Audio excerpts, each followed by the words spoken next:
बिस्मिल्लाहिर्रहमानिर्रहीम अस्सलाम वालेकुम। Welcome to all of you in revision session. Basically इसका जो मकसद है आप लोगों को आपके एग्जाम्स के लिए प्रिपेयर करना। आप सब बच्चों के सिलेबस वगैरह कंप्लीट हो चुके होंगे। आपने अपनी रिवीजन बेसिक आपने खुद से करनी है। उसके लिए आप लोगों ने अपने पास सिस्टम वगैरह भी बना लिया होगा। लेकिन टीचर जस्ट आपको गाइड कर सकते हैं। आप लोग खुद से जब एक रिवीजन कर रहे होते हैं वो शायद इतनी ज्यादा इफेक्टिव नहीं होती जितनी कि अगर आप लोग एक टीचर के साथ बैठ के रिवीजन करते हैं। इस रिवीजन इवन की ये शॉर्ट सी रिवीजन है हमारे पास, लेकिन इंशाल्लाह इस शॉर्ट रिवीजन में आपका 100% सिलेबस अप्रोक्सीमेट 100% हम कोशिश करेंगे कि कवर हो जाए। इसका मकसद ये है, देखिए कॉन्सेप्ट्स आते हैं, आप लोगों को प्रैक्टिस वगैरह भी ड्यूरिंग द सेशन आप लोगों ने की हुई है। यहाँ पर हमारा मकसद ये नहीं होता कि आप लोगों को ईच एंड एवरीथिंग बताई जाए। अब हम लोगों ने ना एग्जाम फोकस्ड हो जाना है। एग्जाम फोकस होने से मुराद ये है कि अब हमने ये देखना है कि एग्जाम में क्वेश्चन किस तरह का हमारे पास आएगा, हमने उसको अटेम्प्ट कैसे करना है। अब हमारा जो फोकस होगा वो टोटली अपने आप को सिक्योर करने की तरफ है। हमने खुद को हर लिहाज से सिक्योर करना है। अपने तमाम तर कॉन्सेप्ट्स को हम लोगों ने रिवाइज करना है। अपनी एक प्रीवियस क्लास में भी मैं इसी चीज का ही जिक्र कर रहा था कि ये वो दिन है जो आप लोगों ने बेस्ट वे में यूटिलाइज करना है। मतलब देखें, जिंदगी के साथ साथ हर एक चीज पैरेलल चलती रहती है। लेकिन कभी कभी ऐसा होता है कि कुछ चीजों की इंपॉर्टेंस कुछ टाइम के लिए ना इंक्रीज हो जाती है। जैसे कि आजकल के दिन आपके साथ जैसे गुजर रहे हैं, तो आजकल के दिनों में ना आपका सारा फोकस आपकी स्टडी पे होना चाहिए। लेकिन इसका ये मतलब भी नहीं है कि आप स्टडी की खातिर मजनू बन जाएं। ऐसा बिल्कुल भी नहीं है।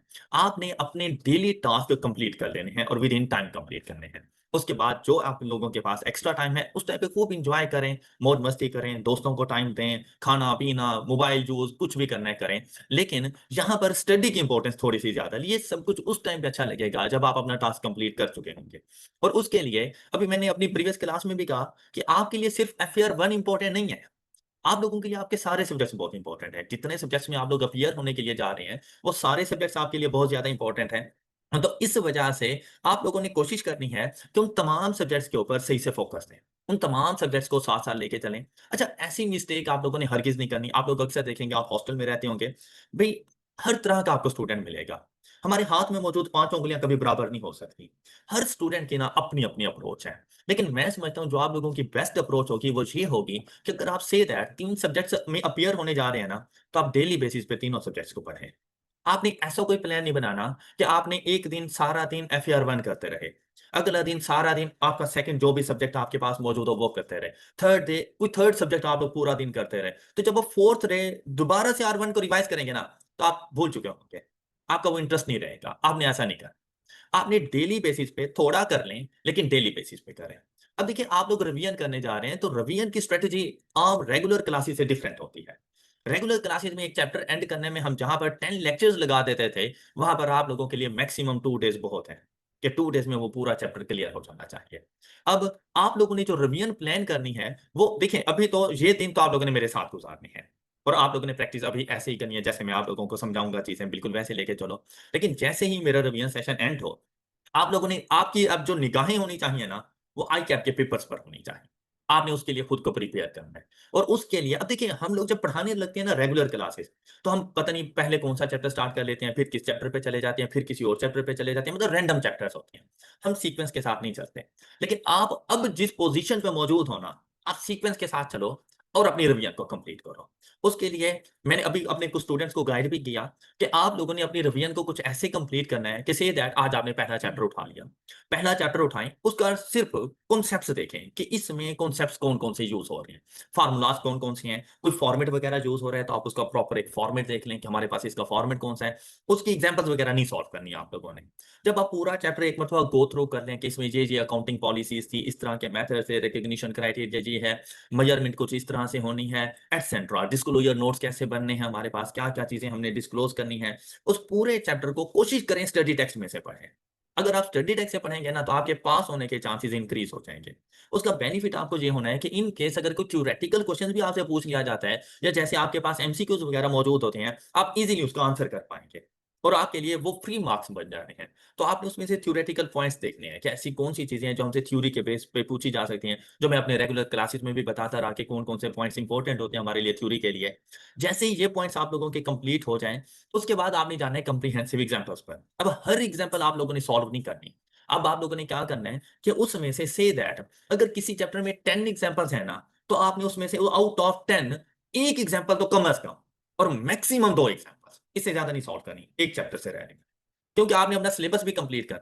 अगर आप एक ही चैप्टर को पूरा दिन लेकर बैठे रहोगे, कोई फायदा नहीं होने वाला इस चीज का। से दैट मैं एक ही टाइप के 20 क्वेश्चन सॉल्व करूं, या मैं एक ही टाइप का एक क्वेश्चन सॉल्व करूं और 20 डिफरेंट कॉन्सेप्ट्स के 20 क्वेश्चन सॉल्व करूं, कौन सा ज्यादा इफेक्टिव रहेगा मेरे लिए? जब मैं 20 डिफरेंट क्वेश्चन 20 डिफरेंट टाइप्स के सॉल्व करूंगा, 20 डिफरेंट कॉन्सेप्ट्स के सॉल्व करूंगा, उससे मेरी लर्निंग ज्यादा होनी है। अगर मैं एक ही टाइप के 20 क्वेश्चन सॉल्व करता रहूंगा तो इससे मुझे मेरी कोई खास लर्निंग नहीं होने वाली। आपने अपना टाइम नहीं वेस्ट करना। आज आप लोग सारी एग्जांपल्स वगैरह सॉल्व करके बैठे हो, रिवीजन कर रहे हैं ना हम लोग, तो आपने देखना है उनमें से डिफिकल्ट एग्जांपल कौन सी थी। अब आपको आइडिया हो जाएगा क्वेश्चंस को देखते ही कि कौन सी ऐसी एग्जांपल है जो आपको थोड़ा सा टफ टाइम दे सकती है, आपने उसको रिवाइज कर लेना है। मतलब अगर किसी चैप्टर में 20 आपके पास हैं कंप्रीहेंसिव एग्जांपल, तो आपने मैक्सिमम उसकी 3 to 4 एग्जांपल सॉल्व करनी है। उसके बाद आपने नेक्स्ट चैप्टर पे मूव कर जाना है। अपनी पहली रिवीजन आप लोगों ने ऐसे ही कंप्लीट करनी है। जैसे ये काम आप लोग कर लें, उसके बाद अब देखिए डेज बड़े लिमिटेड है आपके पास, बहुत ज्यादा डेज नहीं है। आप लोग मतलब मौज मस्तियों में नहीं गुजार सकते इसको, एक प्लान्ड वे में आप लोगों ने चलना है। उसके बाद आप लोगों ने करना है कि अपने पास्ट पेपर्स उठाएंगे, किसी एक आप लोगों ने अटेम्प्ट को सिलेक्ट करना है और उस दिन बैठकर वो अटेम्प्ट आप लोगों ने कंप्लीट कर लेनी है अपनी। ऑलराइट, तो अब ऐसी सिचुएशन में आप लोगों ने एक अटेम्प्ट सिलेक्ट कर ली, से दैट आप लोगों ने सिलेक्ट कर लिया कि आपके पास है ऑटम 23 की अटेम्प्ट। आप ऑटम 23 के अब शॉर्ट फॉर्म में ना रखना अपने पास, उसका प्रिंट निकलवा लेना। और उस दिन बैठकर जब आपकी फुल बुक रिवीजन हो जाए चैप्टर वाइज, उस दिन बैठकर आपने पूरा वो पेपर सॉल्व करना है। और कोशिश करें कि विद इन टाइम करें, विदाउट एनी ब्रेक करें और नॉन स्टॉप करें। और उसका बेनिफिट क्या होगा, देखें, जब चैप्टर वाइज चल रहे थे ना, आपको पता है कि आज आपने पीपीई करना है, आपके माइंड में सिर्फ पीपीई घूम रहा होगा। आपको पता है आज आपने बोरिंग कॉस्ट करना है, आपके माइंड में सिर्फ बोरिंग कॉस्ट घूम रहा होगा। लेकिन जब आपके सामने एक पास्ट पेपर होगा ना, आपके माइंड में सिर्फ पीपीई या बोरिंग कॉस्ट नहीं घूम रहा, आपके माइंड में पूरा FAR 1 घूम रहा है। और वो एक पेपर आपकी कंप्लीट एंड कॉम्प्रिहेंसिव रिवीजन है। तो आप लोगों ने इसके ऊपर से ही काम करना है। फिर एक दिन का रेस्ट देना है। पास्ट पेपर के बाद अप्रोक्सीमेट एक दिन का रेस्ट जरूर देना है। बल्कि इन केस अगर आप लोग 3 सब्जेक्ट्स हैं तो एक एक डे डिसाइड कर लें कि एक दिन R1 करना है, अगले दिन सेकंड सब्जेक्ट करना है, अगले दिन थर्ड सब्जेक्ट करना है, फिर R1 का दूसरा कोई पास्ट पेपर। फिर कोई से पास्ट पेपर सेलेक्ट कर लो, कोई ऐसा पास्ट पेपर, बस आप लोग रैंडम बेसिस पे ऐसे ही डिसाइड कर लो कि आज मैंने 24 का स्प्रिंग का पेपर सॉल्व करना है। उसकी फोटो कॉपी करवाओ और अपने पास सॉल्व करना शुरू कर दो। और इस तरह से अगर आप एटलीस्ट 2 पास्ट पेपर जरूर सॉल्व करें, कम से कम 2 जरूर सॉल्व करके जाओगे, इसका बेनिफिट ये होगा, एक तो आप गो थ्रू कर चुके होगे तमाम पास्ट पेपर, अब सामने आपके जब भी पेपर आएगा ना, आपके लिए वो नया नहीं होगा। आप उससे पहले यूज टू हो चुके हैं, चाहे कि आपका पेपर ऐसा ही होगा। आपको वो जो डर खौफ वगैरह होगा वो खत्म हो चुका होगा। और यही डर, ऐसा नहीं है कि आपके पास नॉलेज नहीं होता, आपके पास नॉलेज होता है, लेकिन उस नॉलेज के साथ साथ आपको पास करवाने के लिए अदर फैक्टर्स भी बहुत से हैं। उन अदर फैक्टर्स पर काम करना है आप लोगों ने, कि वो जो आपके अंदर डर खौफ, टाइम का मैनेज ना होना एटसेट्रा, उनके ऊपर आप लोगों ने काम करना है। कि आप जब 2 पास पेपर करोगे, मे भी 3 घंटे में ना सॉल्व हो, 4 में हो जाएगा। लेकिन 4 में हो तो गया है ना, अगला पेपर आप लोगों का 4 में नहीं होगा। अगला पेपर जब भी आप सॉल्व करने बैठोगे ना, वो आप लोगों का 3 घंटे में हो जाना है। 3 में ना हो, 3:15 में हो जाए, 3:30 में हो जाए, लेकिन जब आई के आपके पेपर में बैठोगे वो अप्रोक्सीमेट 3 घंटे में सॉल्व होगा। क्यों? आपकी प्रैक्टिस हो चुकी है। और जब 5 पेपर सॉल्व करने बैठो ना, अपनी शीट्स बिल्कुल वैसे ही जैसे आई के पैटर्न के मुताबिक हैं, बिल्कुल वैसे, मतलब रफ वर्क में नहीं लिखना। ऐसे लिखना है जैसे ये पेपर आपने आई के आपके एग्जामिनर को सबमिट करवाना है कि भाई ये लो, ये मेरा पेपर चेक करो और पास करो। जब वो पेपर आप सारा सॉल्व कर लें, फिर आपने उसका पास्ट पेपर का सॉल्यूशन उठाना है और उसको मैच करना है। खुद से चेक करो कि आप कहाँ-कहाँ पे मिस्टेक कर रहे हो, कौन-सी चीज़ें ठीक हैं। एक अप्रॉक्सिमेट अपने आप को मार्क्स दो, आपको खुद ही आइडिया हो जाएगा आपका पेपर पास होने वाला है या फेल। ये एक छोटी-सी एक्टिविटी वैसे R1 के लिए तो मैंडेटरी है, लेकिन अगर आप यही में एक्टिविटी कर लेते हो अपने बाकी सब्जेक्ट्स के लिए भी, तो आप लोग इंशाल्लाह कामयाब हो जाएँगे। आपकी अगली अटेम्प्ट नहीं लगने वाली, लेकिन एक छोटी-सी एक्टिविटी है। अब आप खुद देखो कि आप इन 20 डेज़ में मेहनत करना चाह रहे हो या अगले 6 मंथ्स इस सब्जेक्ट के ऊपर दोबारा से मेहनत करना चाह रहे हैं, वो आप पे अब डिपेंड करता है। तो मेरे ख्याल से ये आपके लिए बेनिफिशियल होगा कि इन 20 डेज़ को आप बेस्ट वे में यूटिलाइज़ कर लें। तो आपको अगली अटेम्प्ट आपकी सेव हो जाएगी। इंशाल्लाह अगली अटेम्प्ट में आप R2 पढ़ रहे होंगे। ऑलराइट? अब इसी चीज़ को मद्देनज़र रखते हुए मैंने शॉर्ट टाइम ड्यूरेशन में आपकी कंप्लीट रिवीजन करवानी है। लेकिन उस रिवीजन के लिए जो मैंने सिलेक्शन की है, वो मैंने आपके पास्ट पेपर्स की ही की है। एक तो इसका बेनिफिट हमें ये होने वाला है कि आई कैप के पैटर्न का हमें पता चल जाएगा। अब आप लोग जब प्रैक्टिस कर रहे होते हैं ना, तो आपको ज़्यादा आइडिया नहीं होता क्या है कि आप किस तरह के क्वेश्चंस करने वाला है। जितनी आपने पहले प्रैक्टिस की है, बहुत ज़्यादा पास्ट पेपर्स वगैरह थे। स्टडी टेक्स्ट की बात करें तो 22 तक के पास्ट पेपर्स इसमें मौजूद थे, उसके बाद के नहीं थे। तो हम लोग जो अपनी रिसेंट अटेम्प्ट्स हैं ना, उनके क्वेश्चंस को सॉल्व करेंगे। जब पूरे एक पास्ट पेपर सॉल्व हो जाएगा, तो अप्रॉक्सिमेट हमारा कंप्लीट सिलेबस कवर हो जाता है। एग्जाम पॉइंट ऑफ व्यू से भी किस किस तरह से क्वेश्चंस आ रहे हैं, हमने उनका आंसर किस तरह से करना है, ये सारी चीजें इंशाल्लाह हम लोग कवर कर लेंगे। तो हमारी कोशिश होगी कि इन पास्ट पेपर्स की मदद से अपने तमाम तर कॉन्सेप्ट्स को क्लियर कर सकें। तो आज जो पेपर हम लोगों ने डिस्कस करना है वो बिल्कुल रीसेंट पेपर हमारे पास मौजूद है, मार्च 2025 इसका पेपर। अब अगर आप लोग अपने पेपर के पैटर्न्स वगैरह को देखें, FER1 के पेपर को अगर हम लोग देखते हैं, तो आपके कैफ के तमाम तर papers 3 hours plus 15 minutes reading था और 100 मार्क्स के हैं। मतलब तमाम पेपर्स के लिए 50+ मार्क्स चाहिए उसको पास करने के लिए और आपका पेपर पास हो जाएगा। आपने वैसे तो अपने आप को कोशिश करनी है कि अपने आप को 100% पे रखना है हर पेपर के लिए। अपने आप को 100% पे रखना, 100% पे रखोगे तो 70% मार्क्स आएंगे। अगर आप अपने आप को रखोगे ही 50% पर, आपके 50 नहीं आने वाले। आप 40s की लाइन में, 35 में, 30s की लाइन में फेल हो जाएंगे। तो हमेशा अपने आप को ऊंचाई पे रखो। देखो, अब हर बच्चा 100 पे नहीं जा सकता। कोई ऐसे टॉपिक भी होते हैं जो थोड़े डिफिकल्ट होते हैं, कोई ऐसे कॉन्सेप्ट्स होते हैं जो हमसे नहीं हो पाते, या कभी ऐसा होता है कि 100% पेपर नहीं अटेम्प्ट हो पा रहा होता, तो अपने आप को 90% पे रख सकते हो। लेकिन आपका हर क्वेश्चन उस सिचुएशन के अंदर अप्रोक्सीमेट 70% तक ठीक हो, आपका पेपर पास हो जाना है। मतलब अब कोई एक आध क्वेश्चन वैसे तो आप लोगों ने स्किप नहीं करना। टाइम को कुछ ऐसा मैनेज करना है कि आपका सारा पेपर सॉल्व होना चाहिए। कोई ऐसा क्वेश्चन ना हो जो आप ये कहो कि मैं स्किप करके आ गया, ऐसा कोई क्वेश्चन नहीं होना चाहिए। उसके लिए भी हम लोग डिस्कशन करेंगे। और दूसरी बात, हर क्वेश्चन अप्रोक्सीमेट 70% तक आपका ठीक होना चाहिए। आपका पेपर आसानी से पास हो जाएगा। देखिए भाई, हर बच्चा मेरिट सर्टिफिकेट के लिए नहीं होता। हर बच्चे के लिए एक अपना-अपना माइंडसेट है। लेकिन हर बच्चे ने कामयाब ज़रूर होना है और ये ज़रूर हो सकता है कि हर स्टूडेंट 50% प्लस पे जा सकता है। उसके लिए हम लोगों ने कोशिशें करनी है। अब जैसे आपको R1 के पेपर पैटर्न का पता है कि हमारे पास हमारे पेपर के 2 सेक्शंस बने हुए हैं। M I right? आप लोगों ने अगर पेपर देखा हो, तो आपके पास आपके पेपर के section number 1 and section number 2, आपके पेपर के 2 सेक्शंस हैं। ये भी 50 मार्क्स का है और ये वाला सेक्शन भी आपके पास 50 मार्क्स का है। दोनों की वेटेज इक्वल है, अप्रोक्सीमेट इक्वल है। 51 49 हो जाए तो एक अलग बात है, अदरवाइज 50-50 पर ही है दोनों। यहां पर अगर टोटल क्वेश्चंस की बात करें, टोटल क्वेश्चंस इसमें 6 क्वेश्चन हैं और यहां पर हमारे पास 3 क्वेश्चंस मौजूद हैं। अच्छा, ये जो 3 क्वेश्चंस है ना, इन 3 क्वेश्चन में जो आप लोगों के पास वेटेज होती है ना क्वेश्चन की, वो 16 से लेकर 18 मार्क्स तक की होती है। इवन के 19 मार्क्स भी हो सकते हैं, लेकिन अप्रोक्सीमेट 16, 17, 18 कुछ इस तरह की वेटेज रहती है एक क्वेश्चन के टोटल मार्क्स। जबकि यहां पे बात करें ना, तो यहां पर फिर हम इसको 2 पार्ट्स में डिवाइड कर देते हैं। इनमें से जो 5 क्वेश्चंस होते हैं वो हैं डिस्क्रिप्टिव नेचर के, और जो आप लोगों के पास एक क्वेश्चन होता है ना, वो होता है एमसीक्यूज। ये जो 5 क्वेश्चन है इनके मार्क्स होंगे 40, और ये जो 1 क्वेश्चन है इनके मार्क्स हैं 10, और ये जो 3 क्वेश्चन हैं इनके मार्क्स हैं 50, और आपका 100 मार्क्स कंप्लीट हो जाते हैं। अब अगर आपने अपना सिलेबस बहुत अच्छे तरीके से पढ़ा हुआ है, गो थ्रू किया हुआ है, जैसा कि मैंने आपको भी बताया कि आपने अपनी स्टडी टेक्स्ट को अच्छे से गो थ्रू करना है, तो ये 10 मार्क्स आप कंफर्म कर सकते हैं। 10 ना सही तो 8 इजीली आ सकते हैं। ये एमसीक्यूज आपने ना, ये बोनस पॉइंट्स रखने हैं। एमसीक्यूज अपने पास बोनस पॉइंट्स के तौर पे रखने हैं, और आप लोगों ने लास्ट कोई 5 टू 6 अटेम्प्ट्स के एमसीक्यू जरूर सॉल्व करने हैं। क्या है कि आप आपसे कौन-कौन से एमसीक्यूज पूछ रहे हैं? 5 टू 6 अटेम्प्ट्स के एमसीक्यूज, मतलब ये आप लोगों के पास कोई 50 टू 60 एमसीक्यूज बन जाएँगे। ये आप लोगों ने ज़रूर सॉल्व करने हैं। दूसरा, आपकी R1 की बुक के एंड पर हर चैप्टर के एंड पर एमसीक्यूज गिवन है। आपने वो एमसीक्यू ज़रूर सॉल्व करके जाने हैं। ये 10 मार्क्स, ये ऐसे मार्क्स हैं जो आपकी एक डूबती हुई कश्ती को ना सहारा दे जाएँगे और आप पास हो जाएँगे। तो उस वक़्त से डरें कि आपके पेपर में रिज़ल्ट के डे पर 40s में कोई मार्क्स लिखे हुए हों, उस वक़्त से डरें। तो आपने ये समझना है, ये तो बोनस नंबर्स हैं ना मेरे। अब आपने 50 में 50 मार्क्स लेने हैं, तो वो आउट ऑफ 90 जाकर लेने हैं। उन 90s में से आपने अपना पेपर पास कर लेना है। अब ये जो 40 मार्क्स है ना, ये बेसिकली अगर मैक्सिमम जाता है कोई क्वेश्चन, तो 10 मार्क्स तक चला जाता है इनमें से, मैक्सिमम अगर कोई क्वेश्चन, अदरवाइज़ 5, 6 इस रेंज में, 8 की रेंज में कोई-कोई क्वेश्चन 10 मार्क्स तक भी चला जाए। तो पेपर को सॉल्व एक सिस्टमैटिक वे में करो तो इंशाल्लाह आपका पेपर पास हो जाएगा।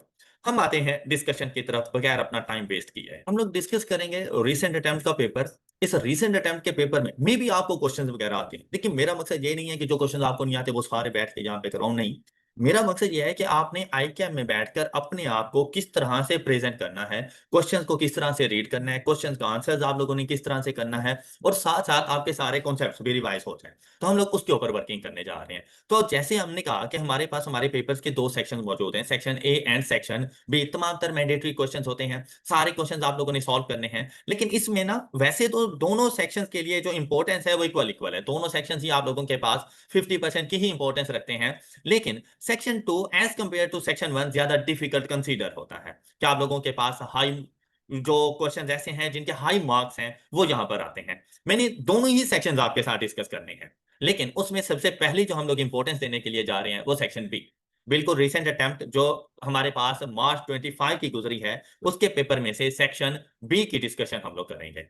अब इसको हम लोग देखते हैं इन डिटेल, हम लोग डिस्कस करेंगे क्वेश्चन नंबर 7 मार्च 2025 के अटेम्प्ट में से। क्वेश्चन नंबर 7 के टू पार्ट्स हैं। फर्स्ट पार्ट और उसकी रिक्वायरमेंट हमारे पास मौजूद है, कंप्यूट बेसिक अर्निंग्स पर share to disclose in WL's financial statement for the year ended 31st December 2024। अब जहां पर अगर आप गौर करें ना तो उसने डाइल्यूटेड की बात नहीं की, सिर्फ बेसिक ईपीएस कैलकुलेट करके देना है, और उसके हमारे पास 8 मार्क्स हैं।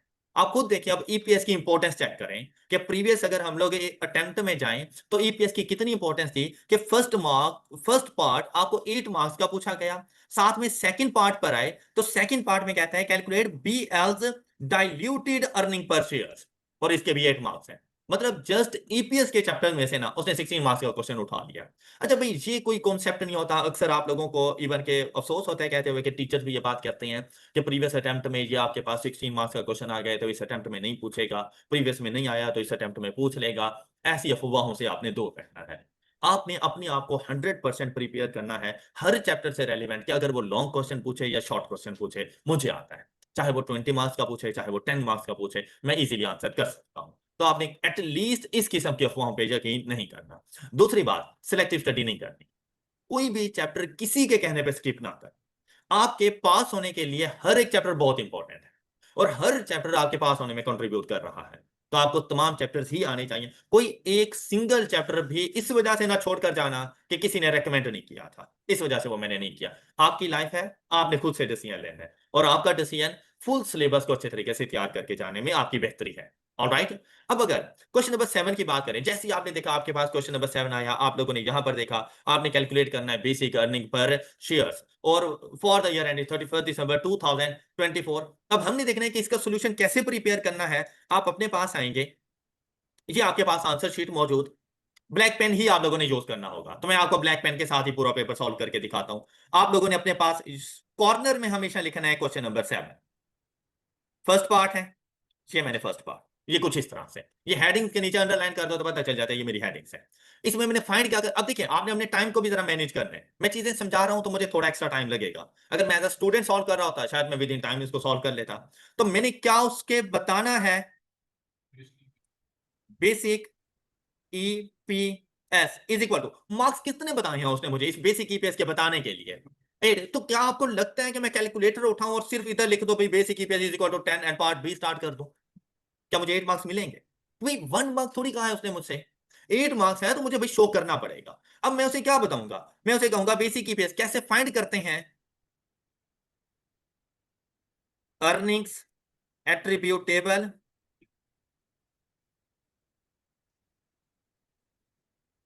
To ordinary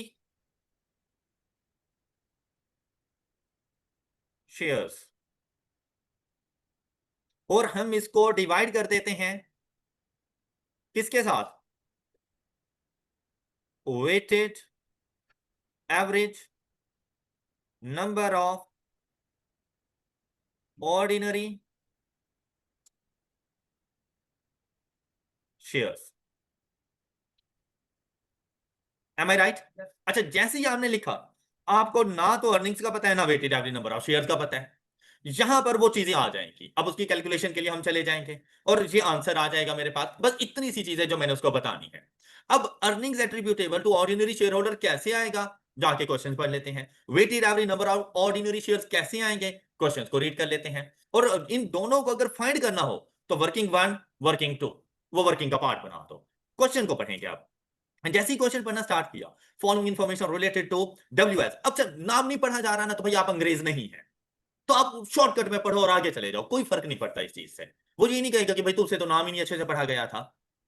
has been gathered for the calculation of basic earning per share, profit after tax for the year ending 31st December 2024 amounting to rupees 190 million। आपने एक मरतबा क्वेश्चन पढ़ लेना है, उसके बाद अब आप हम लोग सोल्यूशन बुक की तरफ जाएंगे। अब देखें, मुझे यहां से प्रॉफिट का पता चल गया, लेकिन ये प्रॉफिट आफ्टर टैक्स है। उसी टाइम माइंड में क्लिक हुआ, यही चाहिए था हमें, प्रॉफिट आफ्टर टैक्स ही। फिर क्या कहता है, कहता है outstanding ordinary and preference share as at. अच्छा, मैं कौन सी ईयर के लिए बेसिक ईपीएस कैलकुलेट कर रहा हूं, तो मुझे इसका ओपनिंग ही तो चाहिए था। मैंने कहा दैट्स ग्रेट, उसने मुझे सही ऑप्शंस दिए हैं। पहले क्या चीज उसने मुझे बताई, कहते हैं 12 मिलियन ऑर्डिनरी, 12 मिलियन रुपीज नहीं है, नंबर ऑफ शेयर्स है। ईपीएस फाइंड करने के लिए मुझे शेयर कैपिटल नहीं चाहिए, मुझे नंबर ऑफ शेयर्स ही चाहिए। तो नंबर ऑफ शेयर्स मिल गए with a par value of rupees 10 each. फिर कहते हैं 1 मिलियन आपके पास प्रेफरेंस शेयर्स हैं। Preference share weighted average number of shares का पार्ट नहीं बनते, क्योंकि हमने कहा था weighted average number of ordinary shares. अच्छा, प्रेफरेंस शेयर्स हैं तो ये तो दो तरह के होते हैं, रिडीमेबल एंड, पहले तो ये देखना है कि रिडीमेबल है या इरिडीमेबल है। तो कहते हैं having par value of rupees 100 each these shares are, और अगर इरिडीमेबल है तो इक्विटी का पार्ट है, इक्विटी का पार्ट है तो इनके ऊपर डिविडेंड देना है। तो अगर डिविडेंड देना है तो ये देखो कि क्यामुलेटिव है या नॉन क्यामुलेटिव है। ऑलराइट, मतलब ये वो चीजें हैं जो क्वेश्चन पढ़ते हुए आपका माइंड इन चीजों के बारे में सोच रहा हो कि कैमुलेटिव है या नॉन कैमुलेटिव है। क्योंकि अगर कैमुलेटिव है तो प्रॉफिट में से लेस होगा, नॉन कैमुलेटिव है तो वेट करूंगा कि क्या उसने डिक्लेयर किया या नहीं किया, उसके मुताबिक डिसीजन लूंगा। तो क्या कहता है, carry a cumulative dividend means that कि भाई मैं इस प्रेफरेंस शेयर कैपिटल का 20% अपने प्रॉफिट में से लेस कर दूंगा to calculate earnings attributable to ordinary share holder. Am I right? अच्छा, फिर क्या करना है मैंने, 1.4 मिलियन प्रेफरेंस शेयर, मतलब इससे पहले भी 1 मिलियन थे, 1.4 मिलियन मजीद preference share with a par value of 100 each. These shares are, ये भी इरिडीमेबल हैं, लेकिन इनका डिविडेंड ऑफ 20। अब अगर डिक्लेयर करता है तो फिर तो मैं इनका 25% अपने प्रॉफिट में से लेस करूंगा, और अगर डिक्लेयर नहीं करता तो इसका कोई काम नहीं है क्वेश्चन में। बात समझ आ गई? फिर नेक्स्ट देखें, on 1 April 2024, during the year की बात कर रहे हैं, WL made 2 for 1 share split for ordinary shares. The market value of each share of WL at that date was rupees 60। On 1 August 2024, WL announced a right issue। कब? ये भी during the year की बात कर रहे हैं। Weighted average number of shares का part बनेंगे क्योंकि ऑर्डिनरी शेयर की बात हो रही है। Right issue to its ordinary share holders in proportion of 1 right share for every 3 ordinary shares at rupees. The entitlement date for the right issue was 1 September 2000। अब दो डेट्स आ गई राइट इशू के लिए। फर्स्ट डेट क्या है? Announcement date. Second date क्या है? Entitlement date. और फिर कहता है मार्केट प्राइस पर share immediately before the announcement and entitle date was rupees 80 and rupees. अच्छा भाई, बहुत इंपॉर्टेंट पॉइंट, मतलब ये वो पॉइंट है जहां पर आप लोग एरर कर सकते हैं। और एरर किस बात का कर सकते हैं? अनाउंसमेंट डेट और इंटाइटलमेंट डेट का। कि अगर आपका कॉन्सेप्ट अच्छा ना हुआ, लाजिम बात है, डेट की सिलेक्शन गलत हो गई तो आपका क्वेश्चन गलत हो जाना है, आपके weighted average number of shares नहीं ठीक आएंगे, उसकी वजह से आपका ईपीएस भी ठीक नहीं आने वाला। तो मतलब गलती है, सोच समझ के काम करना है भाई। राइट शेयर, आप मुझे ये बताएं, जब अनाउंसमेंट डेट है, मतलब मैं बोर्ड ऑफ डायरेक्टर्स, आप मेरे शेयर होल्डर्स, मैंने आप लोगों से कहा कि भाई आपको मैं राइट इशू करूंगा, आपको मैं राइट इशू करूंगा at the rate of 65 rupees. और ये बात मैं आज 1 अगस्त को कर रहा हूं। ये आप पे डिपेंड है कि आप मुझसे नंबर ऑफ शेयर्स लेंगे, या मुझ पे डिपेंड है कि मैं जबरदस्ती आपको नंबर ऑफ शेयर्स दूं। तो आप जब डिसाइड करोगे तब वो ऑर्डिनरी शेयर्स बनेंगे। मैंने एक जस्ट ऑफर दी है, अब आगे उसको एक्सेप्ट या रिजेक्ट करना तो शेयर होल्डर्स का काम है ना। तो आप लोग मुझे बताओगे कि क्या आप इस ऑफर को अवेल करोगे या नहीं करोगे। क्या आपको लगता है जिस दिन मैंने ये चीज अनाउंस की उसी दिन मैंने नंबर ऑफ शेयर्स इंक्रीज कर दिए? नहीं, कब? इंटाइटलमेंट है, जब आप मुझे कहोगे कि वी आर एग्री, तो फिर नंबर ऑफ शेयर इशू करूंगा। मतलब आप लोग ये सोच रहे हो कि मैंने बैंक से 100 मिलियन का लोन लेना है, जिस दिन आपने सोचा उसी दिन इंटरेस्ट पे करना शुरू कर दोगे। कब करोगे? जब, तो सेम इधर ऐसा ही है। मुझे बताओ, मैं इन एक्स्ट्रा शेयर्स के ऊपर आपको डिविडेंड फ्रॉम 1 अगस्त पे करूंगा या 1 सितंबर जब आपने कहा तब से पे करूंगा? तो डेट भी तो वही लो। ये बात हमेशा याद रखना कि राइट इशू के लिए हमेशा इंटाइटलमेंट डेट है। क्या? राइट इशू के लिए हमेशा इंटाइटलमेंट डेट है। अच्छा, फिर आती है बात बोनस इशू की। इस क्वेश्चन में है या नहीं है वो देख लेंगे, लेकिन बोनस इशू के लिए भी ना सेम ऐसी स्टोरी बनाता है, announcement date, entitlement date, etcetera वगैरह वगैरह। आपको पता है कि bonus issue free of cost है। फ्री ऑफ कॉस्ट है ना, मैंने आपको देना है, मैं आपको बोनस क्यों दूंगा डिविडेंड के तौर पर? M I right? तो आप तो कहोगे कि भाई ठीक है, जब पैसे नहीं दे रहे, बस दे रहे हो दो मुझे, या आप इंतजार करोगे? मैंने कोई और ऑप्शन रखा ही नहीं है डिविडेंड के लिए। मैंने कभी नंबर ऑफ शेयर इशू करूंगा, आप कहोगे भाई दो, फौरन से दो। हाँ, अब मैं कब इशू करता हूं उस बात का इंतजार नहीं किया जाएगा। तो अब बोनस इशू अगर आपके पास है, तो बोनस इशू के लिए चाहे आप लोग मतलब issuance of share at zero, no consideration, ऐसी सिचुएशन के अंदर आप लोगों ने इंटाइटलमेंट डेट या आप लोगों के पास मौजूद हो अनाउंसमेंट डेट, तो चाहे जो मर्जी डेट हो आप चूज कर सकते हैं। ओके, राइट इशू के लिए कौन सी डेट हमेशा लोगे? Entitlement date. तो हम लोग 1 सितंबर को लेंगे, 1 अगस्त को नहीं लेंगे। Next one, for 2024 WL declared and paid 25% dividend to irredeemable preference share। तो मतलब मैंने प्रॉफिट्स में से ये वाला कैमुलेटिव नॉन कैमुलेटिव डिविडेंड भी लेस कर देना है। फिर ऑन 28 Feb 2025, ये तो ईयर के बाद की बात कर रहा है। हमारा अकाउंटिंग ईयर एंड तो हो गया 31 दिसंबर, ये तो उसके बाद की बात कर रहा है, लेकिन इसको भी अकाउंट फॉर किया जाएगा।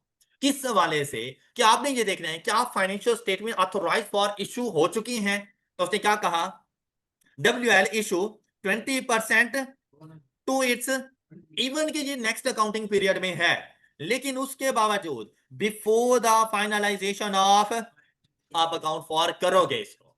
और इसका अगर किसी किस्म का कोई एडजस्टमेंट फैक्टर आता है, तो आपके बेसिक ईपीएस की कैलकुलेशन में जाएगा। ये जो हमारे पास आता है, आपने सिर्फ डेट को देखकर इसको स्किप नहीं कर देना। इवन अगर आप लोगों के पास ये फाइनलाइजेशन ऑफ फाइनेंशियल स्टेटमेंट से पहले है, आप इसको अकाउंट फॉर करेंगे, इवन कि इसका टाइम ड्यूरेशन 0 है, लेकिन इसका एडजस्टमेंट फैक्टर है, तो एडजस्टमेंट फैक्टर एडजस्ट होगा इसका। फिर नेक्स्ट देखिए, for the year ended 31 December 2024, basic EPS for the previous year is, तो अगर मैं किसी किस्म के कोई एडजस्टमेंट फैक्टर करंट ईयर पे अप्लाई कर रहा हूं, तो उन एडजस्टमेंट फैक्टर का रिवर्सल मैं प्रीवियस ईयर के ऊपर अप्लाई करूंगा, तो प्रीवियस ईयर के ईपीएस को मैं रीस्टेट करके दूंगा। ऑलराइट, इसलिए ये इंफॉर्मेशन बताई। तो जैसे ही हम अपनी इधर शीट पर आए, एक तो basic EPS for the year 2024 हम लोग कैलकुलेट करके देंगे, साथ में रीस्टेटेड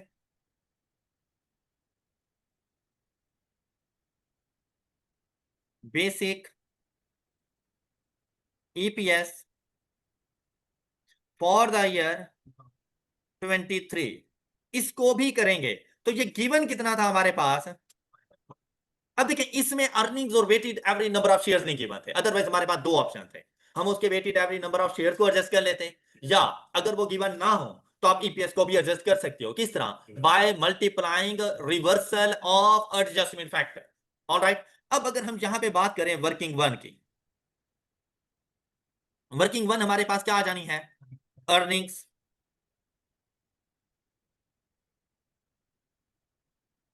अच्छा ये कंप्लीट लिखे फिर अपना टाइम ना वेस्ट करना।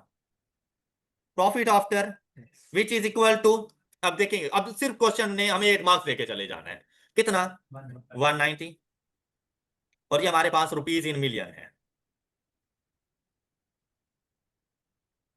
फिर cumulative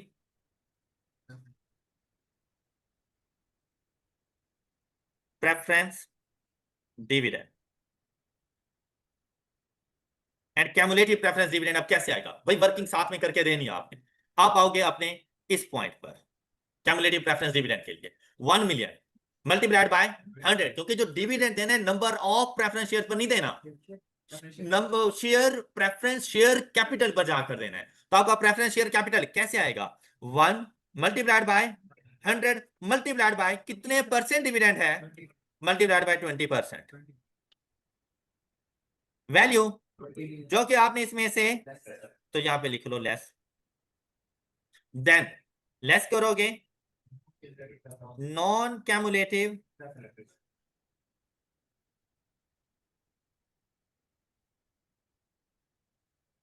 preference dividend which is equal to, हाँ जी देखिए ये टोटल कितने थे हमारे, ये वाला पॉइंट आ रहा है 1.4 multiplied by 25, 1.4 multiplied by 100 multiplied by 25% which is equal to, क्या इसके अलावा कोई और ऐसी चीज जो आपकी earning attributable to ordinary share holder में आए, नहीं, तो ये न्यूमरेटर कंप्लीट हो गया 130।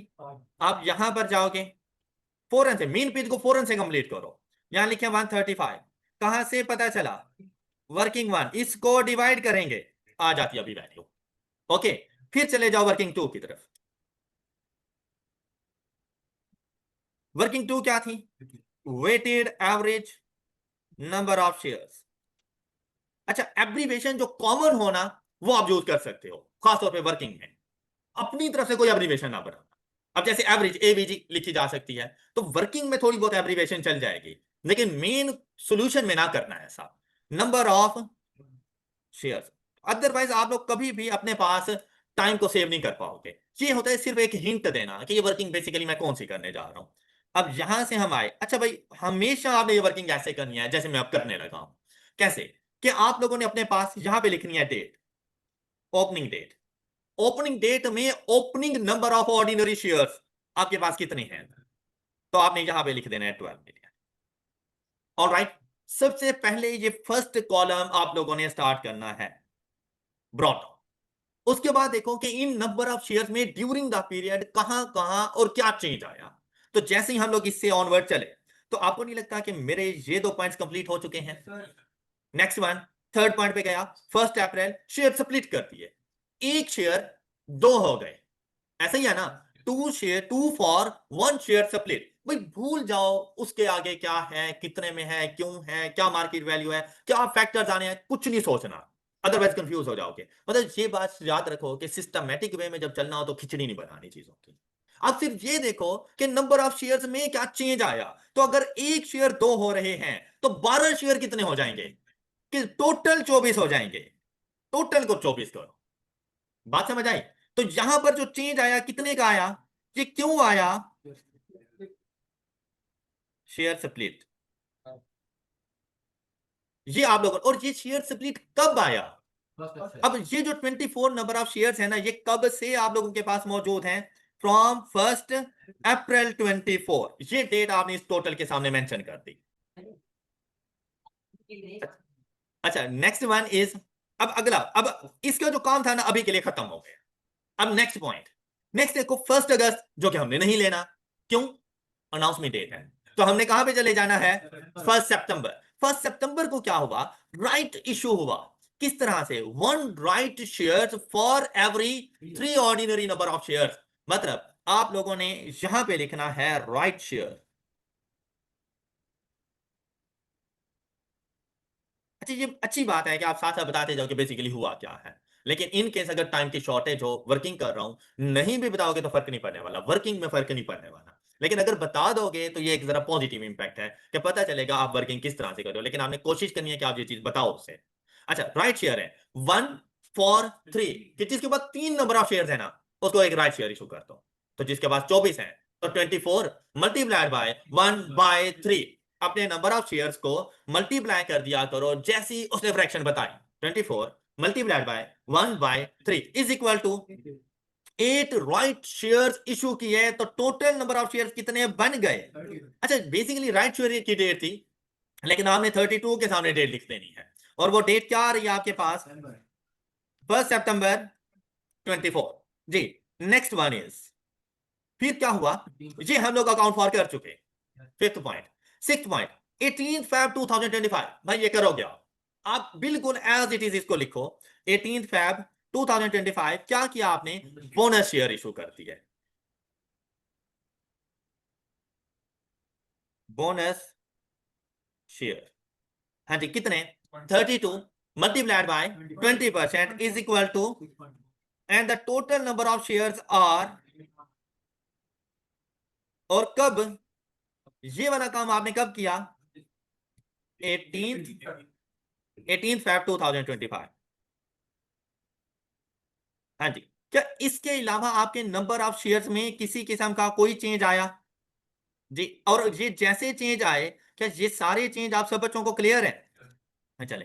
एट द रेट ऑफ 20%, और ये क्या था? 1/3 मल्टीप्लाइड बाय 24, और शेयर स्प्लिट हम लोगों ने कर लिया। अच्छा जी, अब बात सुने। जैसे आप ये काम कर लेते हैं ना, आगे आपने इसके लगानी है टाइम फ्रैक्शन।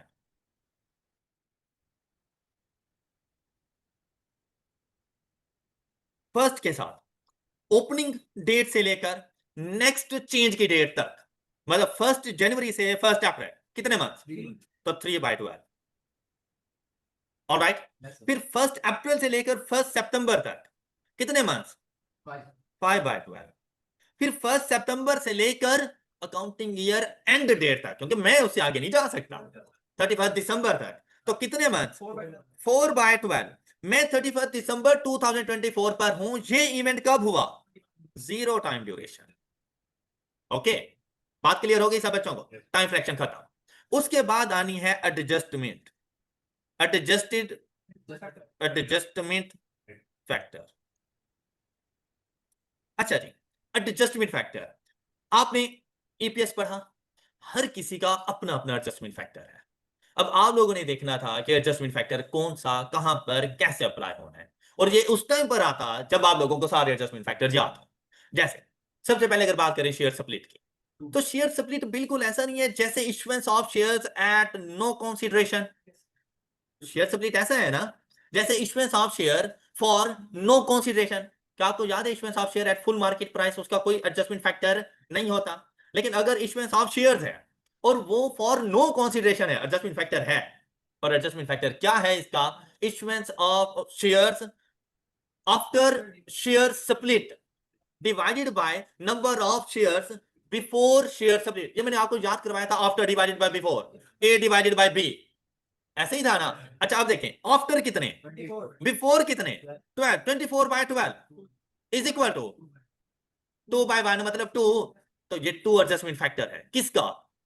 शेयर। तो शेयर स्प्लिट पर अप्लाई नहीं होना, उससे पहले हर किसी पर अप्लाई हो जाएगा। तो मतलब इस पर अप्लाई हुआ, बात क्लियर, और इससे प्रीवियस ईयर पर भी अप्लाई होगा। तो वो जो रीस्टेट कर रहे थे, मल्टीप्लाइड बाय, अब मल्टीप्लाइड बाय 2 नहीं करना, एडजस्टमेंट फैक्टर का रिवर्सल 1/2, ये भी साथ साथ ठीक होता जाएगा। कोई डाउट? नेक्स्ट वन इज, अच्छा आगे कौन सा इवेंट हुआ? राइट शेयर हुए। जब राइट शेयर हमारे पास होते हैं तो right share basically for consideration है, लेकिन बिलो मार्केट प्राइस है। फॉर कंसीडरेशन है लेकिन बिलो मार्केट प्राइस है।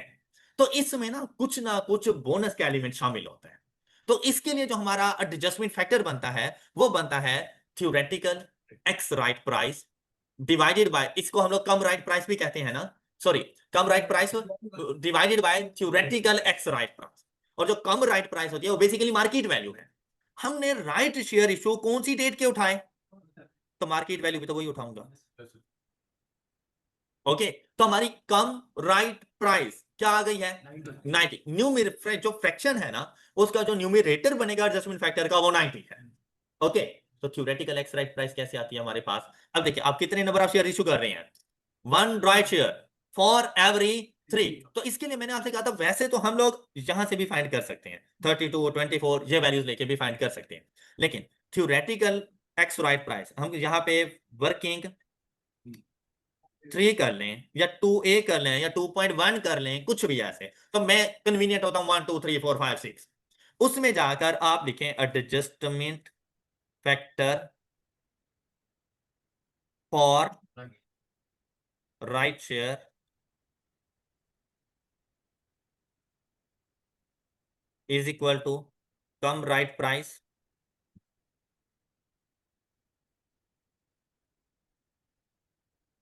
Divided by theoretical ex right price.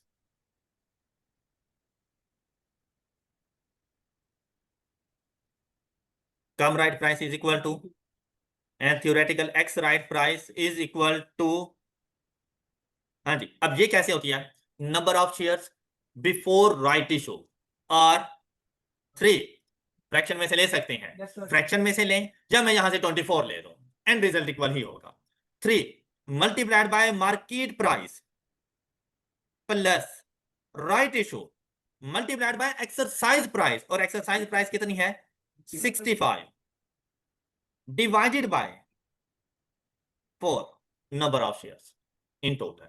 Alright, जरा कैलकुलेट करें, 83 पॉइंट, यहां पे आ जाएगा 83.75। ओके, ये वर्किंग इस तरह से करना जैसे अब ये मैंने की है। अब ये आ गया एडजस्टमेंट फैक्टर, ये किस पर है एडजस्टमेंट फैक्टर, तो 32 पर अप्लाई नहीं होगा, इससे ऊपर सब पर अप्लाई हो जाएगा।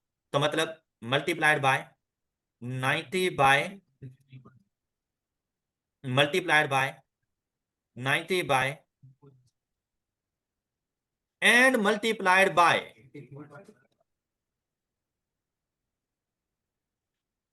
डिवाइडेड बाय, आप सब बच्चों को ये बात क्लियर है जी। Next one is bonus share. Bonus share की क्या होती है हमारे पास, एडजस्टमेंट फैक्टर, एडजस्टमेंट फैक्टर है इसका, लेकिन क्या है after divided by before.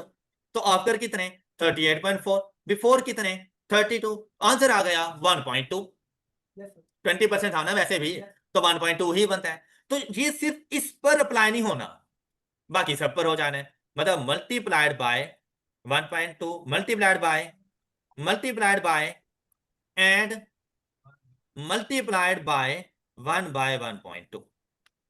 Alright, अच्छा ये तो जल्दी से फाइंड हो सकता है। Restated basic EPS for the year 2023 is 4.73 सही से बताना 4.73। बात क्लियर हो गई। अच्छा अब इसकी बात करूं ना बेसिक की, तो सिर्फ मुझे weighted average number of shares नहीं चाहिए, ये जाके कैलकुलेट कर लेते हैं यहां से। हाँ जी, इनको कैलकुलेट, ये तो नील हो जाएगा ना, हाँ जी, इनको जरा कैलकुलेट करें।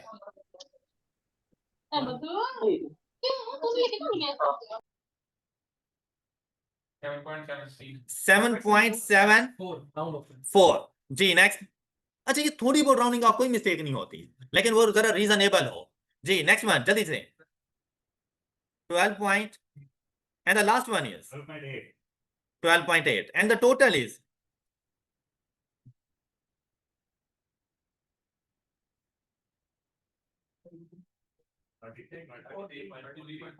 43 जी। यहां से वैल्यू उठाई 33.43, कहां से पता चला, ये जरूर लिखना, इज इक्वल टू, अब इसको सॉल्व कर लें 4.04, ये बेसिक ईपीएस है आप लोगों के पास, और आपका क्वेश्चन नंबर 7 का फर्स्ट पार्ट कंप्लीट हो जाता है।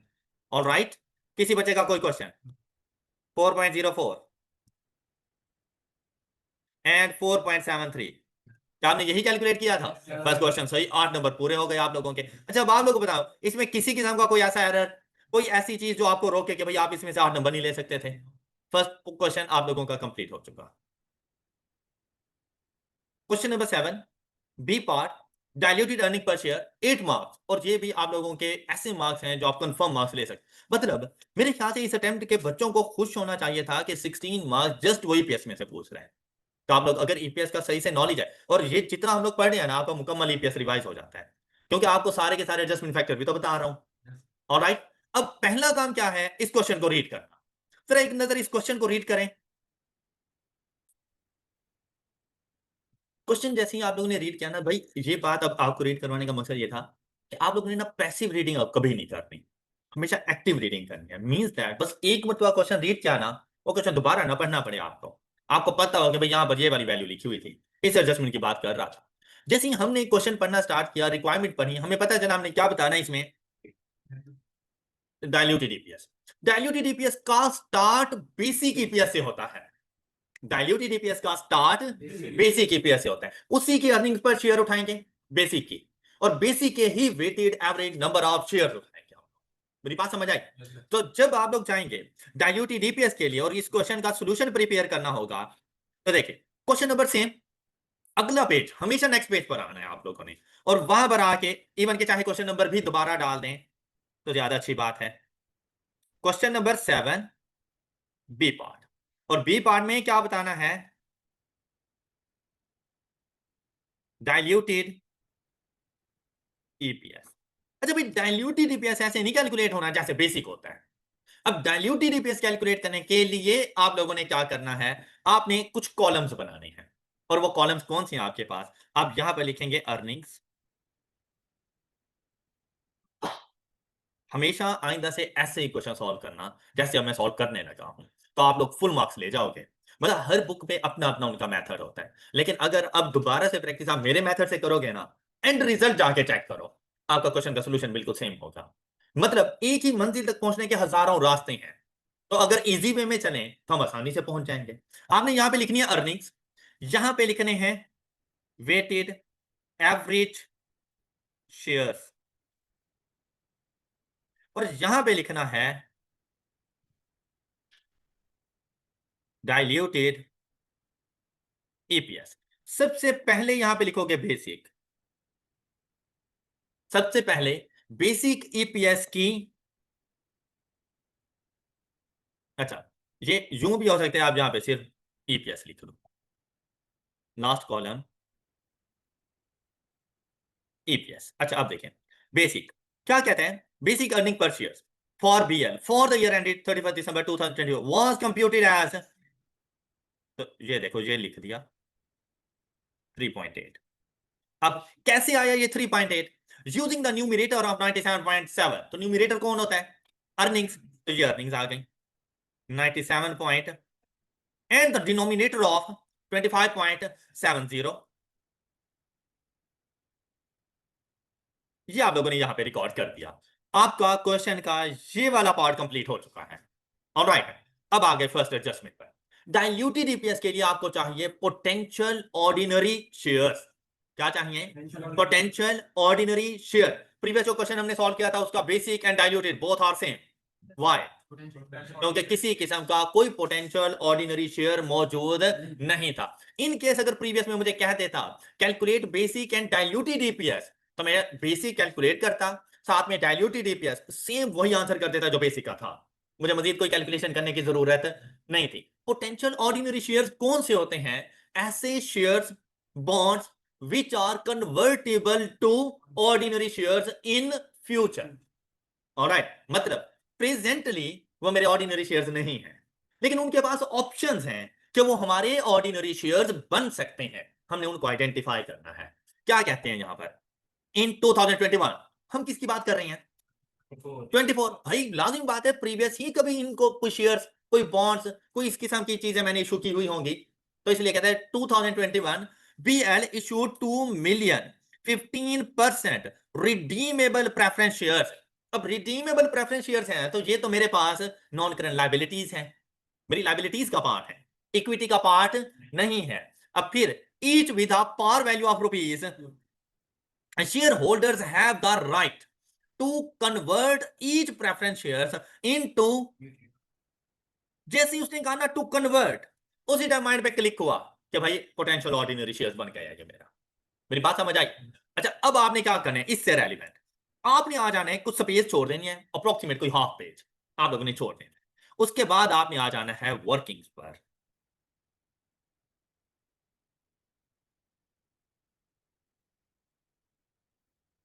वर्किंग, वर्किंग में सबसे पहला पॉइंट ये है क्या चीज? Redeemable preference shares. आपने यहां पे लिखना है रिडीमेबल प्रेफरेंस शेयर्स। इसके बनाने हैं कुछ कॉलम्स। वो कॉलम्स कौन से? आपने बनाना है इंक्रीमेंटल अर्निंग्स, दूसरा कॉलम इंक्रीमेंटल शेयर्स, तीसरा column incremental EPS, fourth column rank. Alright, अब पहली चीज क्या थी? Redeemable preference share. अगर आप इसको कन्वर्ट करो तो कितने नंबर ऑफ शेयर्स बनेंगे ऑर्डिनरी? तो आपसे क्या कहा गया? कि each preference shares converted into 8 ordinary shares, तो 2 मिलियन प्रेफरेंस शेयर्स, कितने ऑर्डिनरी शेयर्स बन जाएंगे? 16। नंबर ऑफ शेयर्स की बात की 16। बात क्लियर? नेक्स्ट वन इज, फिर आपने देखना है कि भाई अगर ये ऑर्डिनरी शेयर्स बन गए तो अभी रिडीम में बने, अभी तो मैं इनको इंटरेस्ट पे कर रहा हूं, M I right? M I right? लेकिन जब ये कन्वर्ट हो जाएंगे क्या मैं इंटरेस्ट पे करूंगा? नहीं, तो ऐसा नहीं है, मेरी अर्निंग्स इंक्रीज हो जाएंगी। कितने से इंक्रीज होंगी? अब देखो इंटरेस्ट कितना पे करता हूं, 2 million multiplied by 200 multiplied by 15% is equal to, अच्छा अब 60। क्वेश्चन में ना टैक्स की कोई बात नहीं की गई। अगर यहां पे टैक्स की बात होती, से दैट 30% टैक्स, मैं 60 ना लिखता, मैं 60 के ऊपर 30% टैक्स पे करता। अर्निंग्स में जो इंक्रीज होता ना वो 60 का 70%, 42 जाके लिखता। अब क्योंकि इधर टैक्स की बात नहीं है तो आपने ये बात याद रखनी है कि इंटरेस्ट अगर आपकी अर्निंग्स अब बनने जा रहा है तो उसके ऊपर नेट ऑफ टैक्स अर्निंग्स लेनी है। ऑलराइट, तो ये क्या बन जाता है मेरे पास, अभी के लिए 60 टैक्स होता तो नेट ऑफ टैक्स अमाउंट आके इधर लिखता। बात क्लियर? तो इसका ईपीएस फाइंड करो जी, 0.75। Any doubt? नेक्स्ट पॉइंट, बस इतना सा काम करके अभी छोड़ देना इसको। फिर next point, in 2022 BL issued 8.5% convertible bonds amounting to rupees 120 million. The face value of each bond is 100 and each bond is convertible into 4 ordinary shares after, total हैं कितने? टोटल हैं कितने? 1.2। क्यों? क्योंकि ये रुपीस है, ये एक बॉन्ड 100 का, तो 120 divided by 100, total number of bonds और 1.2 मिलियन। एक बॉन्ड 4 ऑर्डिनरी शेयर्स में जा रहा है, तो 1.2 into 4 is equal to 4 point number of shares. अच्छा ये आ जाएंगे क्या चीज है? Convertible bonds.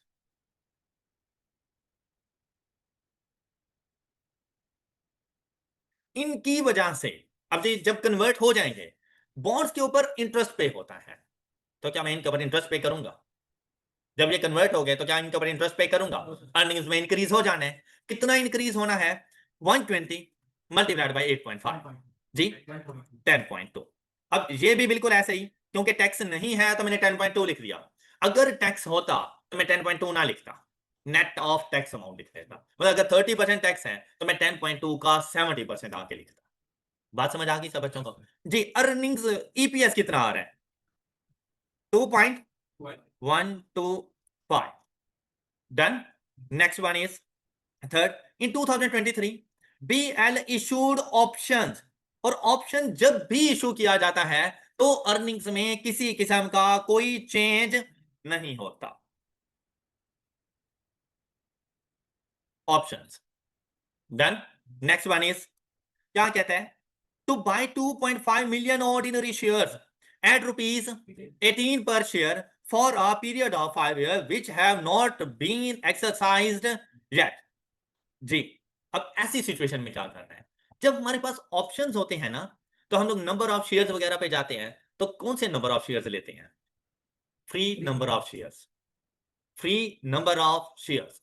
तो फ्री नंबर, क्योंकि देखो लास्ट वाली एडजस्टमेंट, क्वेश्चन को पहले आपने पढ़ा था, क्या लिखा हुआ था? Average market price of BS ordinary share during 2024 was rupees 20 per, जबकि हम ऑप्शन कितने का दे रहे हैं? बेटा देखें, अगर आप लोग new number of share issue करते हो एट फुल मार्केट प्राइस, तो जितने में आपकी अर्निंग्स में इंक्रीज आता है उसी तरह से आपके नंबर ऑफ शेयर्स में इंक्रीज आता है, तो आपके डाइल्यूटेड ईपीएस पे फर्क नहीं पड़ता। ऑलराइट, तो आपने ये देखना है कि भाई पैसे तो आ रहे हैं हमारे पास, ये जो पैसे आ रहे हैं अगर नंबर ऑफ शेयर्स इंक्रीज हो रहे हैं ना, तो इसके अगेंस्ट हमारी अर्निंग्स में भी इजाफा हो रहा है। अब आपने देखना है इसमें जो बोनस का एलिमेंट है, कि बोनस का एलिमेंट कितना है। चेक करो जरा इसमें से बोनस का एलिमेंट कितना है हमारे पास? 0.25। हाँ जी, अच्छा ये कैसे फाइंड करना है आप लोगों ने? देखें कितने नंबर ऑफ शेयर्स, किस रेट पर? 18 पर, जबकि मार्केट वैल्यू कितनी है? 20। अब बोनस इशू में जो free number of shares issue करने का फार्मूला होता है वो हमारे पास क्या था? वैसे अगर आप लोगों ने सिंपली देखना हो ना, तो आप लोग ये देखो 2.5 मिलियन नंबर ऑफ शेयर्स से कितना रेवेन्यू जनरेट हो रहा है एक्सरसाइज प्राइस पर 45। अगर एक शेयर 20 का जा रहा है तो डिवाइड मार्केट वैल्यू से डिवाइड कर दो, तो वैल्यू कितनी आ गई? 2.25 number of share issued at full market price. जबकि टोटल इशू किया कितने हम लोगों ने?